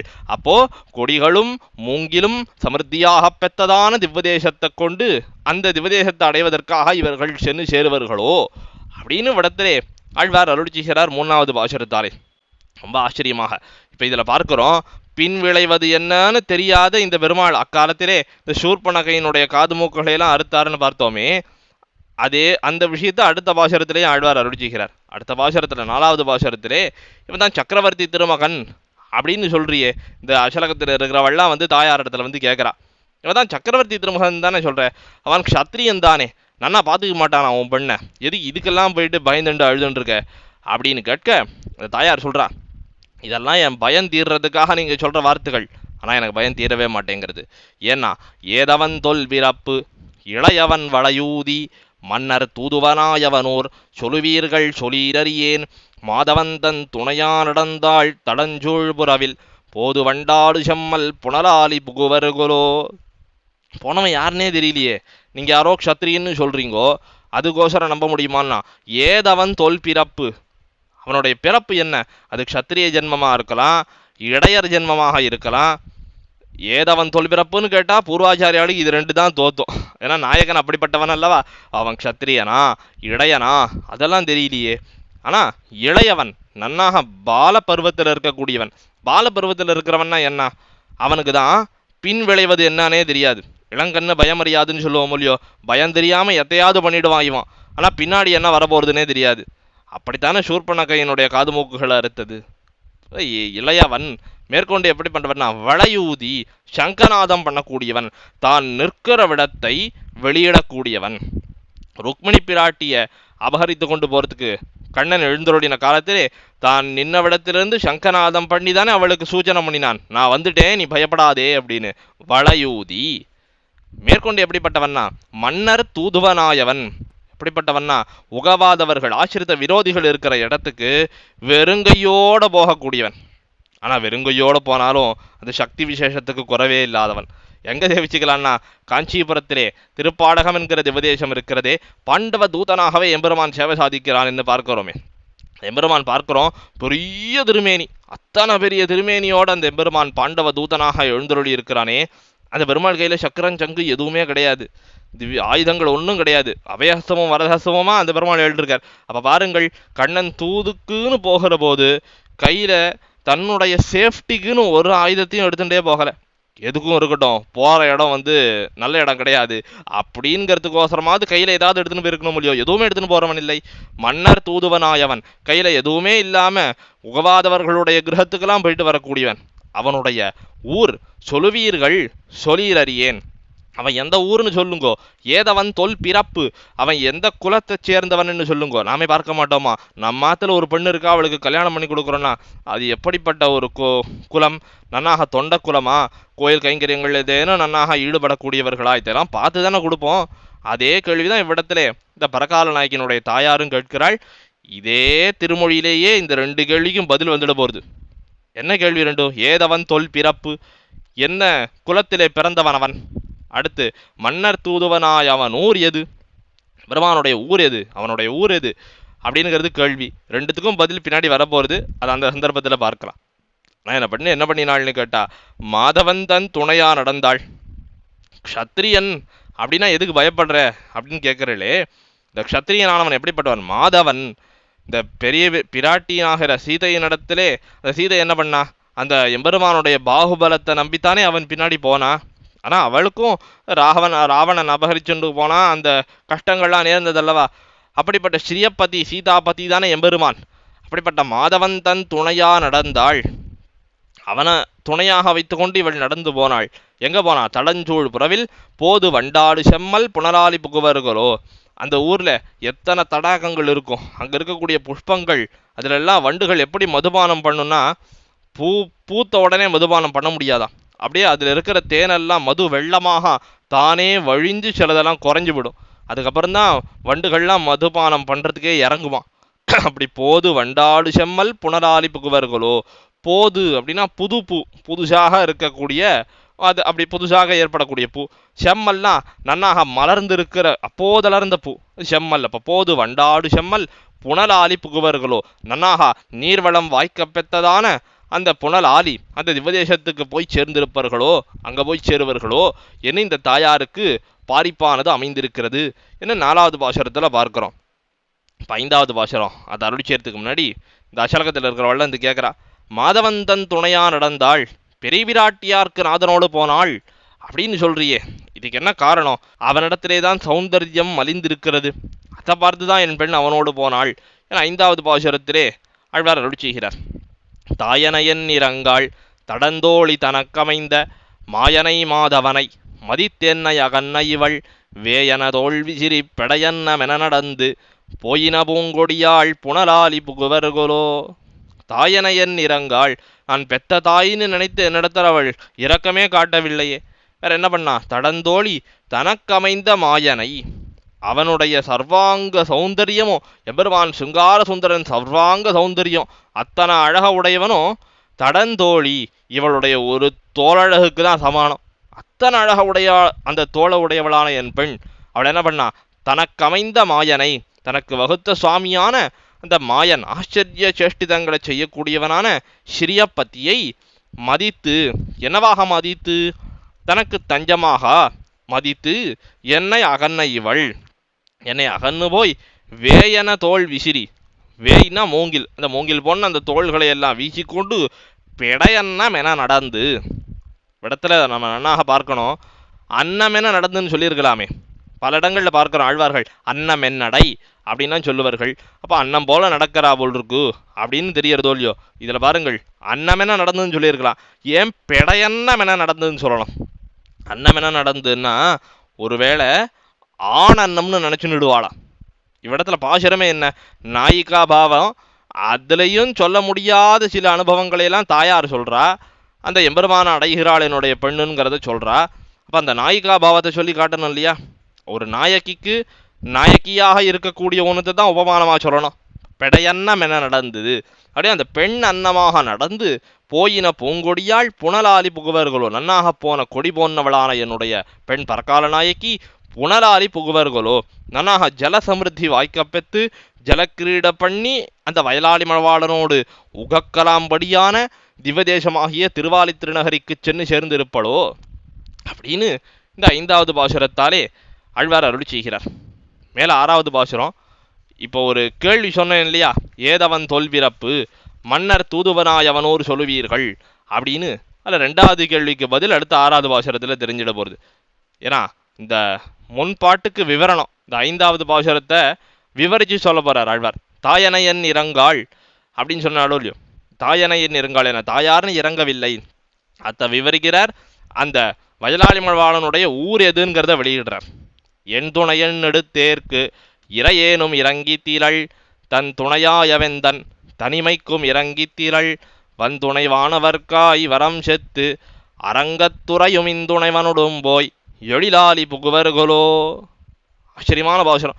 தாயனையன் இறங்காள், தாயனையன் இறங்காள் அப்படின்னு சொன்னதுக்கு விவரணம் என்னன்னா, என் துணையன் எடுத்தேற்கு இறையேனும் இறங்கி தீராள், தன் துணையாயவெந்தன் தனிமைக்கும் இறங்கி தீராள். என் துணையன் எடுத்தேற்கு எனக்கு துணையாக இவள் இருப்பாள் அப்படின்னு எண்ணி நான் கொண்டாடி வளர்த்தேன் இந்த பெண்ணை. எப்படி பெரியாழ்வார் அருள் செய்தார், ஒரு மகள் தன்னை உடையேன் உலகம் நிறைந்த புகழால் திருமகள் போல வளர்த்தேன் என்று பெரியாழ்வார் அருள் செய்தாரே. அப்ப அந்த பதிகம் நல்லதோர் தாமரை பொய்கைங்கிற திருமொழி பெரியாழ்வார் திருமொழியில் அதுவும் உடன்போக்கு பதிகம்தான். அப்படி பார்க்கிற போது அந்த திருமகள் போல வளர்த்தேன்னு சொன்னாரே, அது மாதிரி என் துணையன் எடுத்தேற்கு எனக்கு நன்னாக தஞ்சமான துணையாக இருப்பாள்னு கொண்டாடி வளர்த்தவளுக்கு இறையேனும் இறங்கி திரள், ஒருபோதும் அவள் இரக்கம் காட்டவில்லை. தன் துணையாய எந்தன் தனிமைக்கும் இறங்கி திரள். சில பேருக்கு தாயார் தகப்பனாரோட ஆகவே ஆகாது. ஆனால் என்ன பண்ணுவாள்னா, சரி இவாளுக்கு குமாரராக பிறந்திருக்கோம், இவாளுக்கு குமாரத்தியாக பிறந்திருக்கோம், இவாளை சம்ரட்சிக்க வேண்டியது நம்முடைய கடமை. அவர்களிடத்துல ஒரு விதமான இரக்கம், சரி ஐயோ கஷ்டப்படுறாளே அப்படிங்கிற அந்த ஒரு இரக்கமாவது இருக்கும், பாசமெல்லாம் இருக்காது. அது மாதிரியாவது இருப்பாளா இவள் பரகாலனாக்கினா? அதுவும் இல்லை. இதுதான் இந்த தாயனையன் இறங்காள்ங்கிறதுக்கு விவரணம் இதுதான். என் துணையன் எடுத்தேர் கிரையேனும் இறங்கி திரள், தன் துணையாயவெந்தன் தனிமைக்கும் இறங்கி தீரள் அப்படின்னு. இப்படி நான் தனியாக இருப்பேனே அப்படிங்கிறத நினச்சி அவள் வருந்தவும் இல்லை. என்ன பண்ணா, வன் துணை வானவர்க்காய் வரம் செத்து அரங்கத்துறையும் இன் துணைவனுடும் போய் எம்பெருமானையே துணையாக கொண்டாள். அந்த எம்பெருமான் தானே எப்படிப்பட்டவன்? வன் துணை வானவர்க்காய். வன் துணை அப்படின்னா துணைனாலே சகாயமாக இருக்கிறவன் அர்த்தம். வன் துணைனா ஆசிரிதர்களுக்காக காரியம் செய்கிற போது தன்னை வருத்தியாகிலும் காரியம் செய்யக்கூடியவன். ஏன்னா சக்கரவர்த்தி திருமகன் அப்படித்தானே ராவண வதம் பண்ணினான்னு பார்க்கிறோம். ஆனால் அதில் எத்தனை அம்புகளாலே அவ்வெம்பெருமான் தானும் சிரமங்களை எல்லாம் நன்னாக தானும் அவைகளையெல்லாம் ஏற்று கொண்டு இருந்திருப்பான். அதையும் நினைச்சு பார்க்கணும் இல்லையோ? வானவர்க்கு வன்துணையாய் தேவர்கள்லாம் அந்த எம்பெருமான இடத்துல பிரார்த்தித்தார்களே, ராவணன் அவனிடத்திலிருந்து எங்களெல்லாம் ரட்சிக்கணும் அப்படின்னு பிரார்த்தித்தார்களே. அப்போ அவர்களுக்கெல்லாம் வன்துணையாய் தன்னை வருத்தி கொண்டு அவர்களுக்கு காரியம் செய்கிறவனாய் வரம் செத்து இவ்வளவு நலிகிறானே ராவணன், அவன் எப்படி இத்தனை பலசாலியாக ஆனா அப்படின்னா இந்த வானவர்கள் கொடுத்த வரம் தான். அப்போ அவர்கள் அவர்களிடத்துல இருக்கிற அந்த பலப்பிரதான சக்தி அது கடைசியில் அவர்களுக்கே வினையா முடியறதோ இல்லையோ? அதனால தானே அவர்கள் எம்பெருமான சரணமாக பத்துகிறார்கள். அப்போ அவர்களுக்காக காரியம் செய்கிற காலத்திலே அவர்களுடைய வரங்களையெல்லாம் செத்தான் எம்பெருமான். அவர்கள் வரங்களெல்லாம் பொய்யாகும்படியாக பண்ணினான். எப்படி பொய்யாகும்படியாக பண்ணாதான் ராவண வதம் பண்ணினானோ இல்லையோ? வரம் செத்து. அப்போ அவர்கள் தலையில இருக்கிறதையெல்லாம் அழித்தால்தான் அவர்கள் எம்பெருமானை சரணமாக பத்தினார்கள் என்று கணக்கு. நம்ம பார்க்கிறோம், கண்ணன் எம்பெருமான் என்ன அருளி செய்தான்? சர்வதர்மானு பரித்தியஜ்ய. இந்த சரணவரணம்னு ஒன்று சொல்லுவா. எம்பெருமான பத்துகிற காலத்திலே இந்த சரணாகதன் என்னன்னு பார்த்த வேணும். தன் கை முதல் ஒன்றுமில்லைன்னு அந்த பெருமான் திருவடிகளில் போய் விடணும். அப்போ விட்டே பத்தனம்ங்கிறது தானே கண்ணன் எம்பெருமானுடைய திருவாக்கு. இந்த சரணவரணம் அப்படிங்கிறது தான் இப்போ வராக சரம ஸ்லோகத்துக்கு விவரணம் பண்ணுறாருன்னு பார்த்தோம். ராமச்சரம ஸ்லோகம்னு ஒன்று இருக்கிறது. இதில் இந்த சரணவரணம்ங்கிறது இத்தனை தெளிவாக கண்ணன் பெருமான் அருள் செய்தா போல தெளிவாக காட்டப்படலை அப்படின்னு நம்முடைய பூர்வர்கள் சொல்றார்கள். அப்போ பார்க்கிற போது வன்துணை வானவர்க்காய் வரம் செத்து அவர்கள் தலையில இருக்கிறது எல்லாத்தையும் இந்த எம்பெருமான் தானே போக்கினான். வரம் செத்து அவர்களுக்கான காரியம் பண்ணி அரங்கத்துறையும் இன்துணைவன். அமரநாதிபிரான்ல திருப்பாணாழ்வார் அருள் செய்கிறார். இப்படி அன்னு நேர்ந்த நிசாஜரரை கவர்ந்த வெங்கனை காகுத்தன் கடியார் மொழியில் அரங்கத்தம்மான். பிரிவாச்சன் பிள்ளை ஆச்சரியமாக வியாக்கியானம் செய்தார். என்ன பண்ணார்னா, ராமபிரான் இந்த ராட்சசர்களை எல்லாம் வதம் பண்ணினான், ராவண வதம் பண்ணினான், லங்கையிலிருந்து புறப்பட்டான், திருவரங்கத்துக்கு தெற்கு திருவாசலால நான்முகன் கொட்டவாசலால உள்ள நுழைந்தான், பெரிய பெருமாளாக சயனித்து கொண்டான் அப்படின்னு அந்த பெரிய பெருமாளை பற்றி தெரிவிக்கிறார். இப்படி வந்துடைய வானவர்க்காய் வரம் செத்து அரங்கத்துறையும் இன்துணைவன். இந்த வரம் செத்துங்கிறது ராவண சம்ஹாரம் பண்ணி அரங்கத்துறைகின்ற பெருமாள். அரங்கத்துறையும் இன்துணைவன். அந்த எம்பெருமான் எப்படிப்பட்டவன்? அவனே இனியவன், நம்ம எல்லாருக்கும் நன்னாக அனுபவிக்கத்தக்க விஷயமாக இருக்கிறவன், நிரதிசய போக்கியனாக இருக்கிறவன். அவ்வெம்பெருமானே இனியவன். அந்த இனிவன் மேலும் எப்படிப்பட்டவன்? அரங்கத்துறைகிறவன், திருவரங்கத்தில் சயனித்து இருக்கிறவன், அத்தனை சுலபன். ஏன்னா எம்பெருமான் திவதேசத்தில் சேர்ந்திருக்கிறதே நம்ம எல்லாருக்கும் சேவை சாதிக்கணுங்கிறதுக்காகத்தானே. பூர்வாச்சாரியர்கள்லாம் ரொம்ப ஆச்சரியமாக தெரிவிக்கிறார்கள். பெரிய பெருமாள் ஏன் சயனித்து கொண்டிருக்கிறார்னா, இந்த சம்சாரத்தை அடிக்கிழங்கோடு வேற இருக்காம இங்கிருந்து நகர்றதாக இல்லை அப்படிங்கிறதையே விரதமாக கொண்டு பெரிய பெருமாள் சயனித்திருக்கிறார். அதனாலே அரங்கத்துறையும் இனியவன், நன்னாக நிரதிசய போக்கியன். அத்தனை போக்கியனாக இருந்தாலும் நாம் அனைவரும் பத்துவதற்கு சுலபமாக இருக்கணும்ங்கிறதுக்காக திருவரங்கத்தில் சயனித்திருக்கிறவன் துணைவன். அரங்கத்துறையும் துணைவன். துணைவன்னா ரக்ஷகன்.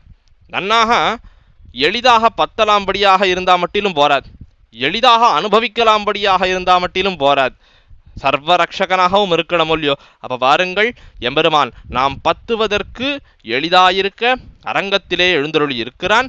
நிரதிசயமாக நாம் அனுபவிக்கத்தக்க வஸ்துவாக இருக்கிறான். நாம் எல்லாருக்கும் ரக்ஷகனாகவும் இருக்கிறான். என்ன அரங்கத்துறையும் இன்துணைவன் யார்? வயலாளி மணவாளன். இந்த வயலாளி மணவாளனுக்கு மன்னர் தூதுவனாயவன் ஊர் எது என்று பார்த்தால் திருவரங்கம்தான். அப்படி மன்னர் தூதுவனாயவன் ஊர் அரங்கம். அரங்கத்துறையும் இன்துணைவனுடன் போய் எழிலாளி புகுவர்களோ. அந்த அழகியதான திருவாலி திருநகரி ராட்சசவதம் பண்ணி பெருமாள் திருவயோத்தியைக்கு திரும்புகால எழுந்தருளுகிறார். அயோத்தியை என்னமா அலங்கரித்து வைத்திருந்தார்கள். அது மாதிரி இந்த பராகால நாயக்கியும் வயலாளி மணவாளனும் வருகிறார்கள்னு தெரிஞ்சா திருவாலி திருநகரியே களகட்டுமே. எழிலாளி புகுவர்களோ அப்படின்னு ஆச்சரியமாக அந்த திருவாலி திருநகரிக்கு போய் சேர்ந்திருப்பார்களோ. வாருங்கள், திருவாலி திருநகரி எம்பெருமான் வயலாளி மணவாளனுக்கு ஊர் எது? திருவரங்கம். வயலாளி மணவாளனுக்கு மட்டும் இல்லை, திருக்கோவலூர் ஆயனாருக்கும் திருவரங்கம் தான் ஊர், திருவேங்கடமுடையானுக்கும் திருவரங்கம் தான் ஊர், திருவல்லிக்கேணி பார்த்தசாரதிக்கும் திருவரங்கம் தான் ஊர். ஏன்னா எல்லா எம்பெருமான்களும் பெரிய பெருமாள் தான் என்பதுதான் அனைத்து பூர்வாச்சாரியர்களுடைய திருவுள்ளமோ. ஏன்னா பொதுவாக நம்ம சொல்லிடலாம், திவதேசங்கள் இங்கே பல பல திவதேசங்கள் இருக்கு, ஓரொரு திவதேசத்தெம்பெருமான்களுக்கு ஓரொரு திருநாமம். ஆனால் அல்டிமேட்டாக என்னன்னு சொல்கிறோம், திருநாட்டில் இருக்கார் சிவன் நாராயணன், அவர் தான் எல்லா எம்பெருமானோ அப்படின்னு சொல்லிடுறோம் இல்லையோ. இது கூட நம்முடைய பூர்வாச்சாரியர்கள் ஒத்துக்க மாட்டா. திருநாட்டில் எழுந்தருளி இருக்கிற எம்பெருமானும் பெரிய பெருமாள் தான். அப்போ என்னன்னு பார்க்கணும், திருநாட்டில் எழுந்தருளி இருக்கிற பெரிய பெருமாளுக்கு ஸ்ரீவைகுண்டநாதன் பேர், திருக்கோவலூரில் எழுந்தருளி இருக்கிற பெரிய பெருமாளுக்கு தேகலீசன் பேர். என்ன இப்படி எல்லா விதேகத்தில் எழுந்திருக்கிறோம் திருவரங்கத்தெம்பெருமான் தான் என்ன நம்முடைய பூர்வாச்சாரியர்களுடைய திருவுள்ளம். அப்போ அரங்கத்துறையும் இன்துணைவனுடன் போய் எழிலாளி புகுவர்களோ, திருவாலி திருநகரிக்கு போய் சேர்ந்திருப்பார்களோ அப்படின்னு இந்த தாயாருக்கு பாரிப்பாக இருக்கிறது. சரி, என் துணையன் எடுத்தேர் கிரையேனும் இறங்கி திரள் தாயனையன் இறங்காள். இப்போ உன்னையெல்லாம் விட்டுட்டு போயிட்டாள்னு நீ அழறியே. இந்த அச்சலகத்தில் நன்னாக ஞானாதிகையா ஒருத்தி இருந்தா போட்டிருக்கு. அவள் என்ன கேட்டாள்னா, பிதரம் மாதரம் தாரான் புத்திரான் பந்தூன் சகீன் குருன் ரத்தனானி தனதான்யானி க்ஷேத்ராணி ச கிருஹாணி ச சர்வதன்வாம்ச சம்த்யஜ்ய சர்வ காமாம்ச சாட்சரான் லோக விக்ராந்த சரணௌ சரணம் தே அவ்ரஜம் விபோ. அப்படிலாம் சொல்லியிருக்கே. எல்லாரையும் விட்டே பத்த வேணும்ங்கிறது தானே சரணவரணமானது. அப்படி உன்னை விட்டுட்டு போய் எம்பெருமானிடத்துல தானே போய் சேர்ந்திருக்கா, யாரோடையோ போயிடலே, இதுக்காக எதுக்கு நீ கரைகிறாய் அப்படின்னு கேட்க, அதுக்கு அந்த தாயார் சொல்றா, பிதரம் மாதரந்தாரான்னு சொல்லியிருக்கு. தாயார் தகப்பனா இருந்தாலும் விட்டுட்டு போயிட்டு எம்பெருமான பத்தலான்னு சொல்லியிருக்கு. நாங்க எங்களை அவளை தாயார் தகப்பனாராகவே பார்க்கலையே, வேற என்னவாக நாங்கள் பார்த்தோம்? அன்னையுமத்தனுமென்னு அடியோமுக்கிறங்கி திரள் பின்னைதன் காதலந்தன் பெருந்தோள் நலம் பேணிலாள் மின்னையும் வஞ்சியையும் வெண்ணிலங்கும் இடையாள் நடந்து புன்னையும் அன்னமும் சூழ் புனலாலி புகுவர்களோ. இன்னும் 7வது பாசுரம், அன்னையும் அத்தனுமென்னு அடியோமுக்கு இறங்கி திரள். இப்போ முன்னாடி சொன்ன 6 பாசுரத்தையும் ஒரு தடவை படிச்சுட்டு வாங்கோ. என்னன்னு சொல்லியிருக்கார் ஆழ்வார்? எந்தன் மடமான் இணைப்போதவென்னு என் மகள் தன் தொண்டையன் செங்கனிவாய். இன்னும் இப்படி எல்லா பாசுரத்திலையும் என் மகள் என் மகள் அப்படின்னு சொல்லிட்டு இருந்தார். இப்பாசுரத்தில் என்னன்னு சொல்றார்? அன்னையும் அத்தனும் என்ன அடியோமுக்கிறங்கி திரள். அடியோம், நாங்கள்லாம் அவளுக்கு தாயார் தகப்பனார்னு நாங்கள் எங்களை நினைச்சுக்கலையே. நாங்கள்லாம் அவளுக்கு சேஷபூதர்களாகன்னா எங்களை நினைத்திருந்தோம். பகவத் விஷயத்திலே எங்களை காட்டிலும் மிகுந்த ஊத்தமுடையவளாச்சே எங்களுடைய பெண். நாங்கள்லாம் அவளுடைய திருவடிகளே சரணம்னு இருக்கிறவர்கள், அவ ஸ்ரீபாதத்தை கழுவி தீர்த்தம் கொள்ளக்கூடியவர்கள். அப்படி இருக்கக்கூடியவர்கள்னா நாங்கள். அப்படிப்பட்ட எங்களுக்கு போய் இவ அம்மா இவ அப்பா அப்படின்னு அந்த தேக சம்பந்த பேரை கொடுத்து எங்களுக்காக இரக்கம் கொள்ளாம எம்பெருமானோடு போயிட்டாளே, அதுதானே எங்களுக்கு வருத்தமா இருக்கு. நாங்கள்லாம் அவளுக்கு சேஷபூதர்கள்ங்கிறது அவளுக்கு தெரியலையே, அதுதான் வருத்தம் இவ்விடத்த தாயாருக்கு. அன்னையம் அத்தனமென்னு அடியோமுக்கு இறங்கி திரள். வேற யாரோடு போனா? பின்னை தன் காதலன் தன் பெருந்தோள் நலம் பேணிலாள். பின்னைதன் காதலன் நப்பின்ன பிராட்டிக்கு மணவாளனான கண்ணபிரானுடைய பெருந்தோள் நலம், அந்த பெரிய தோளில் ஈடுபட்டு அவனோடு சென்று விட்டாள். இடத்துல பார்க்கணும், பின்னைதன் காதலன், ஏன் நப்பின்ன பிராட்டியும் சேர்த்து எடுக்கிறாள்னா, இங்க 2 பேரை விட்டாளோ இல்லையோ, அப்பா அம்மான்னு சொல்லி 2 பேரை விட்டாளோ இல்லையோ, இங்க 2 பேரை பிடிச்சுண்டா, நப்பின்னை கண்ணபிரான் அப்படின்னு 2 பேரை பிடிச்சுண்டா. பின்னைதன் காதலன் தன் பெருந்தோள் நலம் பேணினலாள், இப்படி 2 பேரையும் விட்டதுக்கு 2 பேரை போய் பத்தினாள். எப்படிப்பட்டவள்? மின்னையும் வஞ்சியையும் வெண்ணிலங்கும் இடையாள் நடந்து, நன்னாக மின்னலையும் வஞ்சியையும் வெல்லக்கூடியதான அந்த இடைய உடையவளான பரகாலநாயகி அவள் நடந்து போய் புன்னையும் அன்னமும் சூழ் புனலாலி புகுவர்களோ, நன்னாக புன்னை மரம் அந்த சோலைகள்லாம் வாய்க்கப்பெற்ற அன்னங்கள்லாம் நடக்கக்கூடியதான அந்த புனலாலி ஜலசமிருத்தி தீர்த்த சமிருத்தி உடையதான திருவாலி திருநகரியை சென்று சேருவர்களோ அப்படின்னு இவ்விடத்துல 7வது பாசுரத்தில் அருளி செய்தார். சரி, இப்போ உடனே அந்த அதே பெண்ணு வந்து கேட்டா, ஏமா இவ்வளோ பாசுரத்தில் விட்டுட்டு இன்னைக்கு நாங்கள் அடியோம்னு சொல்றியே, இதை அவ போகும்போதே நீ சொல்லியிருக்கலாமே, அவ திருவடியை தான் பிடிச்சி போன்னு சொல்ற, அவ போகும்போதே அவ 2 காலையும் பிடிச்சுண்டு, இது நம்முடைய குலமரியாதைக்கு சேராதாயித்தே, எம்பெருமான் தானே நம்ம கை கொள்ள வேணும் அப்படின்னு அந்த உபாயத்திலே துணிவுன்னு பார்த்தோமே, அதை அப்போதே அவளுக்கு வலியுறுத்தி இருக்கலாமே. அப்பெல்லாம் விட்டுட்டு இத்தனை பாட்டில் எம்பண்ணுன்னு சொல்லிட்டு இன்னைக்கு நாங்கள் அடியோங்கள்னு சொல்றியே அப்படின்னு கேட்க, நாங்கள்லாம் அடியோங்கள், அப்போ அவளுக்கு லீலோபகரணமாக இருக்கக்கூடியவர்கள், அதனாலே தான் தான் விட்டுட்டு போன லீலோபகரணங்களோடு சேர எங்களையும் விட்டுட்டு போனாள் அப்படின்னு இந்த 8வது பாசுரத்தில் அருளி செய்கிறார் ஆழ்வார். முத்திலும் பைங்கிளியும் பந்து மூசலும் பேசுகின்ற சித்தில் மென்பூவையும் விட்ட கண்ண செழுங்கோதை தன்னை பெத்திலேன் முத்திழையை பிறப்பிலி பின்னே நடந்து மத்தெல்லாம் கைதொடப் போய் வயலாலி புகுவர்களோ. பரகாலநாயகி எதெல்லாம் வச்சுட்டு இருந்தா, முத்தில் பைங்கிளி பந்து ஊசல்லாம் ஊஞ்சல், பேசிக்கின்ற சித்தில் மென்பூவை, இந்த மென்பூவைங்கிறது அது ஒரு விதமான பட்சி, அந்த இத்தனையும் விட்டகன்ன செழுங்கோதை, இதெல்லாம் பரகாலநாயகினுடைய லீலோபகரணங்கள், அவள் விளையாடுவதற்கு உரித்தான உபகரணங்கள். அவைகளையெல்லாம் விட்டவள் என்ன ஆனாள்னா விட்டகன்ன செழுங்கோதை, செழுங்கோதைனா கோலைனா அழகிய மாலை போன்னவள்.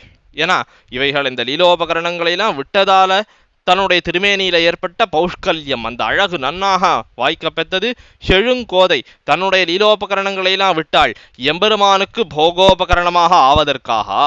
என்ன இடத்துல ஆச்சரியமாக பார்க்கிறோம், எம்பெருமானுடைய அந்த திருமார்பு அலங்கரிக்கிற மாலையாக ஆனாள். இப்படி செழுங்கோதை தன்னை பெத்திலேன் முத்திழையை, முத்திழை நன்னாக திருவாபரணங்கள்லாம் நன்னாக சாத்தி கொண்டிருந்தவளான என்னுடைய பெண் பிறப்பிலி பின்னே நடந்து. கிட 4வது பாசுரத்தில் 2 கேள்வி பார்த்தோம். ஏதவன் தொல் பிறப்பு மன்னர் தூதுவனாயவன் ஊர் அப்படின்னு, இதெல்லாம் எது? அவன் எம்பெருமானுடைய ஊர் எதுனா திருவரங்கம்னு பார்த்துடும். அந்த எம்பெருமானுடைய பிறப்பு எது அப்படின்னா அவனுக்கு பிறப்பே கிடையாதே. பிறப்பிலி பின்னே நடந்து, எப்படிப்பட்ட பிறப்பிலி? ஏதோ ஒரு பிறப்பை சேர்ந்தவனாக இருந்தால் அவனுடைய குணஹானியை சொல்லி, இன்ன பிறப்பாவும் க்ஷத்திரியனா எல்லார் இடத்துலையும் யார்கிட்டையாவது வம்பு வச்சுட்டே இருப்பானே, இல்லை இடையனாவன் உலகமே தெரியாதே, இடது கை எது வலது கை எதுன்னு கூட தெரியாதே, எதையாவது சொல்லிக்கிறான். ஆனால் அவன் பிறப்பிலி, அவனிடத்துல நான் என்னன்னு குறை சொல்லி என் பொண்ணு அவனிடத்துலேருந்து மீட்டு எடுத்துன்னு வருவேன், ஒன்றுத்துக்கும் வழி இல்லை. அதனாலே பிறப்பிலி பின்னே நடந்து மத்தெல்லாம் கைதொழப் போய், மத்தெல்லாம் எல்லாரும் கைதொழும்படியாக வயலாலி புகுவர்களோ. மத்தெல்லாம்னு ஏன் சொல்றா அப்படின்னா, அந்த மத்தெல்லாம்ல தான் சேரமாட்டா, தான் தாயாருங்கிறதாலே இந்த தாயாரை தவிர மத்தெல்லாம் அவளை தொழுது அவளை பின்தொடரும்படியாக திருவாலி திருநகரியை போய் சேருவர்களோ. இப்போ ஒரு கேள்வி வரலாம், அடியோமுக்கு இறங்கி திரள்னு சொன்னாலோ இல்லையோ, அப்போ இவளும் சேவிக்கலாமே, ஏன் இவன் ஏன் சேவிக்க மாட்டேங்கிறா? மத்தெல்லாம் கைதோட போயின்னு சொல்றா அப்படின்னா, பகவத் விஷயத்திலே எங்களை காட்டிலும் ஊத்தமுடையவள்னு நாங்கள் அவள் திருவடிகளே சரணம்னு இருக்கிறதெல்லாம் பகவத் விஷயத்தில். லோக மரியாதைக்கு நான் தாயார் தானே, அப்போ அத்தனை பேர் முன்னிலையாக அவளை சேவிக்க முடியுமா? அதனால் மத்தெல்லாம் கைதொழ போய் வயலாலி புகுவர்களோ, வயல் நிறைந்த திருவாலி திருநகரியை சென்று சேருவர்களோ அப்படின்னு எல்லா போகங்களுக்கும் இருப்பிடமான திவதேசத்துக்கு தன்னுடைய லீலோபகரணங்களை எல்லாம் விட்டுட்டு, லீலோபகரணங்களைப் போலே எங்களையும் விட்டுட்டு இந்த பெண் பிள்ளையானவள் சென்று சேர்ந்தாள் என்று ஆழ்வார் அருளி செய்கிறார். தொடர்ந்து 9வது பாசுரத்தாலே இப்படியெல்லாம் தாயார் தகப்பனாரையெல்லாம் விட்டுட்டு லீலோபகரணங்களையெல்லாம் விட்டுட்டு இப்படியெல்லாமுமா ஒரு நாயகனிடத்துல போய் சேருவாள் அப்படின்னு கேட்கிறாள் அந்த பெண்ணு. அம்மா போறாளே, எப்படி போனா? எஸ்துவயா சகதஸ்வர்கோ நிறையோயஸ்துவயா வினான்னு அன்னைக்கு பிராட்டி சொல்லிட்டு போனாளே, பெருமாளே உம்மை பிரிந்திருக்கிற இடம் எதுவோ அதுதான் நரகம், உம்மை சேர்ந்திருக்கிற இடம் எதுவோ அதுதான் ஸ்வர்க்கம் அப்படின்னு பிராட்டி சொன்னாலோ இல்லையோ. அப்படி உம்மோடு சேர்ந்திருந்தா காடும் எனக்கு திருவயோத்தியை தான், காடும் எனக்கு திருநாடு தான். ஆனால் உம்மை பிரிந்திருந்தால் திருவயோத்தியையும் எனக்கு நரகம் தான், திருநாடும் எனக்கு நரகம் தான். இதுதானே அந்த பிராட்டியினுடைய நிலை. அதனால தான் என்னுடைய பெண்ணும் போனாள். காவியங்கண்ணி எண்ணில் கடிமாமலர் பாவையொப்பாள் பாவியேன் பெத்தமையால் பனைத்தோழி பறக்கழிந்து தூவிசேர் அன்னமன்ன நடையாள் நெடுமாலுடும் போய் வாவி அந்தண் பனைசோள் வயலாலி புகுவர்களோ. என் பெண் எப்படிப்பட்டவள்? காவியங்கண்ணி. காவியங்கண்ணி நல்ல கருணைதல் மலரப்போன்ன திருக்கண்களை உடையவள். பிராட்டி எப்படி அசிதேக்ஷனான்னு சொல்லப்படுகிறாளோ அது மாதிரி இவ்விடத்திலே பரகால நாயகியும் பல இடங்களை நம்ம பார்க்கிறோம். சீதா பிராட்டியோடு ஒப்பிட்டு பரகால நாயகியை அருளி செய்திருக்கிறார்கள் நம்முடைய பூர்வாச்சாரியர்கள். இப்படி காவியங்கண்ணி எண்ணில் கடிமாமலர் பாவையொப்பாள்.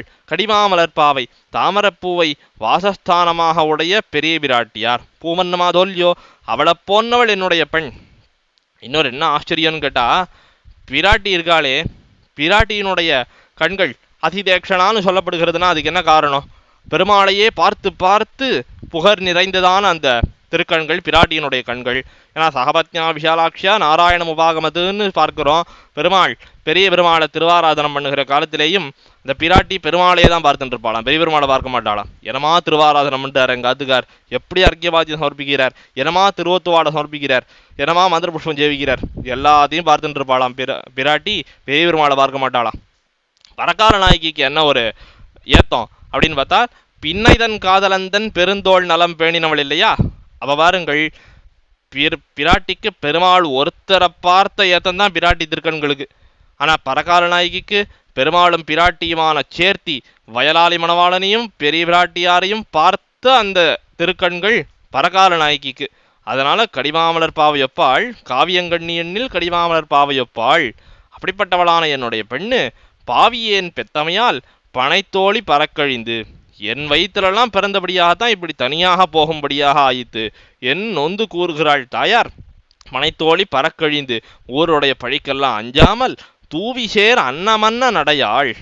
இந்த பெண் அன்னம் அது எப்படி நடக்கும்? அது தன்னுடைய நடையாலேயே பார்க்கிறவர்கள் அந்த நடையில ஈடுபட செய்யும்.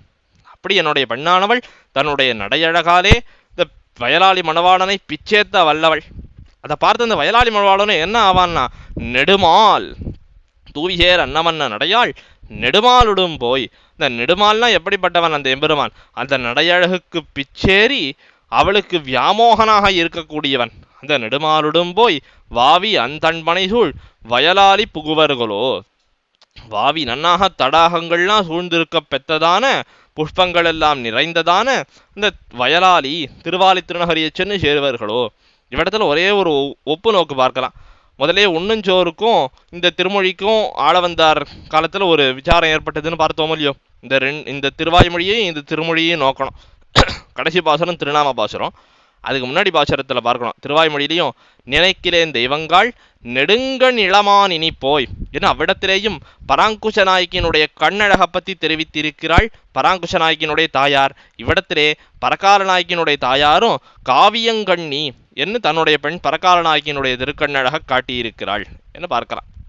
இப்படி 9 பாசுரங்களாலே திருவாலித்திருநகரியச்சன்னு சேருவர்களோ என்று அந்த தன் பெண்ணினுடைய வைலட்சண்யம் என்ன, அவளை அழைத்து கொண்டு போந்த வயலாளி மணவாளனுடைய பெருமைகள் என்ன, இதனால தான் இழந்த விஷயங்கள்லாம் என்ன, இதையெல்லாம் அந்த தாயார் அருளி செய்திருக்கிறாள்னு பார்க்கிறோம். கடைசி பாசுரம் 10வது பாசுரம் ரொம்ப ஆச்சரியமான இந்த திருநாம பாசுரம். இந்த பதிகத்தை நன்னாக விண்ணப்பம் செய்கிறவர்களுக்கு என்ன பலன் சித்திக்கும்ங்கிறத ஆழ்வார் அருளி செய்து தலை கட்டும்படியான பாசுரம். இதுல இன்னொரு ஆச்சரியமான விஷயத்தையும் இந்த பாசுர அர்த்தத்துல நாம் அனுபவிக்க போகிறோம். தாய் மனம் நின்னிறங்க தனியே நெடுமால் துணையா போயின பூங்கொடியாள் புனராலி புகுவரின்னு காய்கினவேற்கலியன் ஒலிகை தமிழ் மாலை பத்தும் மேவிய நெஞ்சுடையார் தஞ்சமாவது விண்ணுலகே. அருளி செய்து இந்த திருமொழியை தலை கட்டுகிறார் ஆழ்வார். தாய் மனம் நின் இறங்க, இந்த தாயாருடைய மனசானது ரொம்ப கிளேசப்படும்படியாக தனியாக போனாள். யாரோடு போனாள்?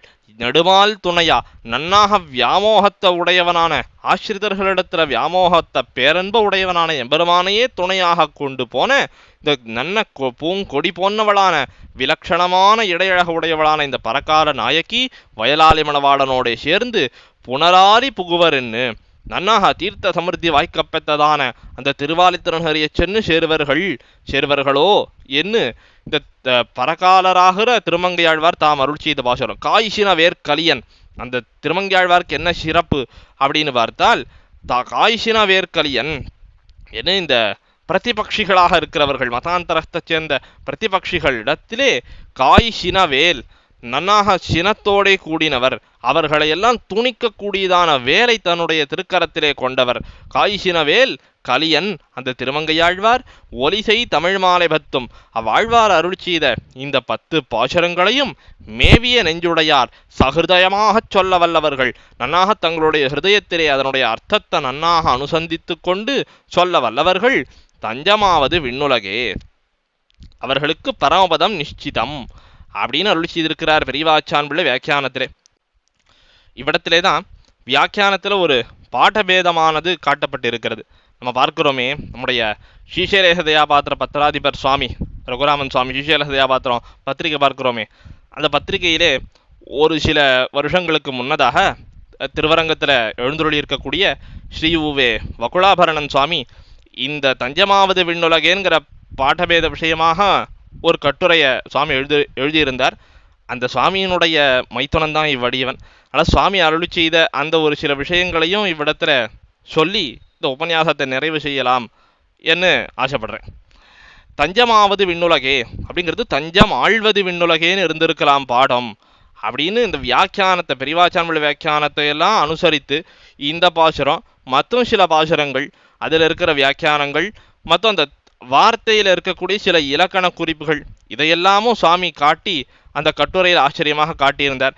அந்த சுவாமியினுடைய திருவடித்தாமர்களுக்கும் அடியனுடைய கிருத்தஜதைகளை சமர்ப்பித்து கொண்டு அந்த விஷயத்தை விண்ணப்பம் பண்ணுறேன். இது ஏன் இவ்விடத்துல தஞ்சம் ஆழ்வது விண்ணுலகேன்னு இருக்கலாம் அப்படின்னு பெரியவர்கள்லாம் தெரிவித்திருக்கிறார்கள் என்று பார்த்தால், இந்த இடத்துல வியாக்கியானத்தையே பார்க்கலாம். மேவிய நெஞ்சுடையார் தஞ்சமாவது விண்ணுலகே சகிருதயமாக கற்கவல்லார்க்கு பரமபதம் நிச்சிதம். நிச்சிதம் பரமபதம் நிச்சிதம்னா என்ன அர்த்தம்? பரமபதத்துக்கு கண்டிப்பாக போயிடுவா அப்படிங்கிறது அர்த்தம் அப்படிங்கிறது தெரியறது. அப்போ தஞ்சம் மேவிய நெஞ்சுடையார் சகிருதயமாக சொல்ல வல்லவர்கள் அவர்களுக்கு தஞ்சமாவது விண்ணுலகே. விண்ணுலகுன்னா பரமபதம், சரி. தஞ்சமாவதுன்னா நிச்சிதம். அப்போ நிச்சிதம் அப்படிங்கிறதுக்கு தஞ்சம்னு ஒரு அர்த்தமா? நம்மளாம் சொல்கிறோமே திருவே தஞ்சம் திருவரங்கனே தஞ்சம்னாலாம் சொல்கிறோமோ இல்லையோ. அப்போ அந்த தஞ்சம்னா நிச்சிதம்ங்கிற அர்த்தம் அது எவ்வாறு ஏற்படுகிறது அப்படின்னு பார்த்தால், சம்ஸ்கிருதத்திலே தத்யம் அப்படின்னு ஒரு வார்த்தை. தத்யம்னா உண்மை, தஞ்சம் சத்தியம் அப்படிங்கிற அர்த்தம் வருது. அந்த தத்யம்ங்கிறது தமிழில் தச்சம் அப்படின்னு திரிந்து மேற்கொண்டு தஞ்சம்னு மறுவுகிறது. ஒரு வார்த்தை பார்க்குறோம் காவ்யம் அப்படின்னு சம்ஸ்கிருதத்தில் ஒரு வார்த்தை பார்க்குறோம், அது காவியம்னு தமிழில் திரிகிற மாதிரி காப்பியம்னு மாறுறதோ இல்லையோ. அது மாதிரி இந்த தச்சம்ங்கிறது தச்சம்னு வரும், தஞ்சம்னு வரும். இப்போ தஞ்சம்னா நிச்சிதம் அப்படிங்கிற அர்த்தம் ஒரு மாதிரி நமக்கு தேறுகிறது. ஆனால் இவ்விடத்தை மேவிய நெஞ்சுடையாருக்கு பரமபதம் நிச்சிதம் அப்படின்னு பெரியவாச்சானபில் காட்டியிருக்கார். இவ்விடத்துல நஞ்சியருடைய வியாக்கியானமும் சில இடங்களில் காண கிடைக்கிறது அப்படின்னு சுவாமி காட்டி, இந்த நஞ்சியர் என்னன்னு சொல்லியிருக்கார் இவ்விடத்துல நிச்சயமாக ஆழ்வது விண்ணுலகுன்னு காட்டியிருக்கார். பெரியவாச்சான்பிள்ளை வியாக்கியான பகுதிகளில் ஆழ்வதுங்கிற வார்த்தை காணலை, ஆனால் நஞ்சியர் அவர்கள் ஆழ்வது விண்ணுலகம்னு சொல்லியிருக்கார். அப்போ தஞ்சமாவது விண்ணுலகம் அப்படின்னு இல்லாமல் தஞ்சம் ஆழ்வது விண்ணுலகம்னு இருந்திருக்கலாம் என்று சுவாமி இவ்விடத்திலே அருளி செய்திருக்கிறார். இப்படி தஞ்சம் ஆழ்வது விண்ணுலகே, இதை வேற எங்க இந்த மாதிரி ஒரு வியாக்கியானத்தை நம்ம பார்க்கலாம் அப்படின்னா, இப்போ திருவல்லிக்கேணி விருப்பர விழுவம்ங்கிற திருமொழியில் பார்க்குறோம். அங்கே என்னன்னு முடிச்சிருக்கார் ஆழ்வார்? சுகமினிதாழ்வர் வானுலகே, ஆழ்வர் வானுலகே. அப்போ வானுலகை ஆளப்பெறுவர்கள், ஆளப்பெறுவர்கள்னா என்ன அர்த்தம்? பரமபதத்தை பிராபிக்க பெறுவர்கள், பரமபதத்தை அடையப்பெறுவர்கள் அப்படின்னு அர்த்தம். இப்போ இவ்விடத்துல பாருங்கள், மேவிய நெஞ்சுடையார் தஞ்சமாவது விண்ணுலகே. தஞ்சம் ஆவது விண்ணுலகேன்னு எப்படி வரும்? இப்போ தஞ்சம் ஆழ்வதுன்னு இருந்ததுன்னா நிச்சயமாக பரமபதத்தை அடைய பெறுவர்கள் அப்படின்னு அவ்விடத்துல அர்த்தம் வரும். அதனால தஞ்சமாழ்வதுங்கிறது பூர்வாச்சாரியர்கள் திருவுள்ளத்தை அனுசரித்த பாடமாக இருக்கலாம் என்ன தேறுகிறது. மேலும் தஞ்சம் இவர்க்கென் வளையும் நில்லா அப்படின்னு சொல்றாரு. அப்ப தஞ்சம் அப்படின்னா நிச்சயமாகங்கிற அர்த்தமும் தேறுகிறது. அப்போ இந்த பதிகத்தை அனுசந்திக்க வல்லவர்களுக்கு பரமபதம் நிச்சிதம், பரமபதம் நிச்சயமாக கிடைக்கும் என்ன பார்க்கிறோம். இது எப்படி பரமபதம் நிச்சயமாக கிடைக்கிறது? திருமந்திரார்த்தத்தை தன்னுள் கொண்டதாக இருக்கிறதல்லவா, உபாயத்திலே நமக்கு துணிவை ஏற்படுத்துகிறதல்லவா. வயலாளி மணவாளனே தான் நம்ம கை கொள்ள வல்லவன், அப்படி கை கொள்வதற்காக வரக்கூடியவன். நாம் அதற்காக எம்பெருமான் அடையறதுக்கு எந்த விதமான சாதனானுஷ்டானத்தையும் பண்ண வேண்டாம் அப்படிங்கிறத காட்டக்கூடியதான திருமொழியாக இந்த திருமொழியானது அமைந்திருக்கிறதல்லவா. அதனாலே இந்த பதிகமானது திருமந்திரார்த்தத்தினுடைய ஏகதேசத்தை நமக்கு காட்டுறது. அதனாலேயே இந்த பதிகத்தை நாம் சொன்னால் நமக்கு பரமபதம் நிச்சிதம் என ஆழ்வார் பரம கிருபையோடே இந்த திருமொழியை அருளி செய்திருக்கிறார். ஆக இப்படிகளாலே இந்த வயலாளி மணவாளனோடே திருமங்கையாழ்வாருக்கு ஏற்பட்ட அனுபவம் என்ன, அதிலேயும் தாய்ப்பாசுரமாக ஏற்பட்டிருக்கிற இந்த பாசுரம் ரொம்ப ஆச்சரியமான இதனுடைய அர்த்த விசேஷங்களை இன்னை தினம் நம்முடைய அனுபவத்துக்கு விஷயமாக கொண்டோம். இந்த விஷயங்களை அடியேன் யதாமதி யதாசக்தி யதா அவகாசம் ஒருவாறு விண்ணப்பம் செய்திருக்கிறேன். இதில் குறைகள் ஏதும் இருக்குமேயானால் பெரியோர்கள் யாவரும் அடியேனை திருத்திப் பணி கொள்ள வேணுமாய் பிரார்த்தித்து கொண்டு அடியனுடைய இந்த உரையினை முடித்துக் கொள்ளுகிறேன். ஆழ்வார் திருவடிகளே சரணம், எம்பெருமானார் திருவடிகளே சரணம், ஜீயர் திருவடிகளே சரணம்.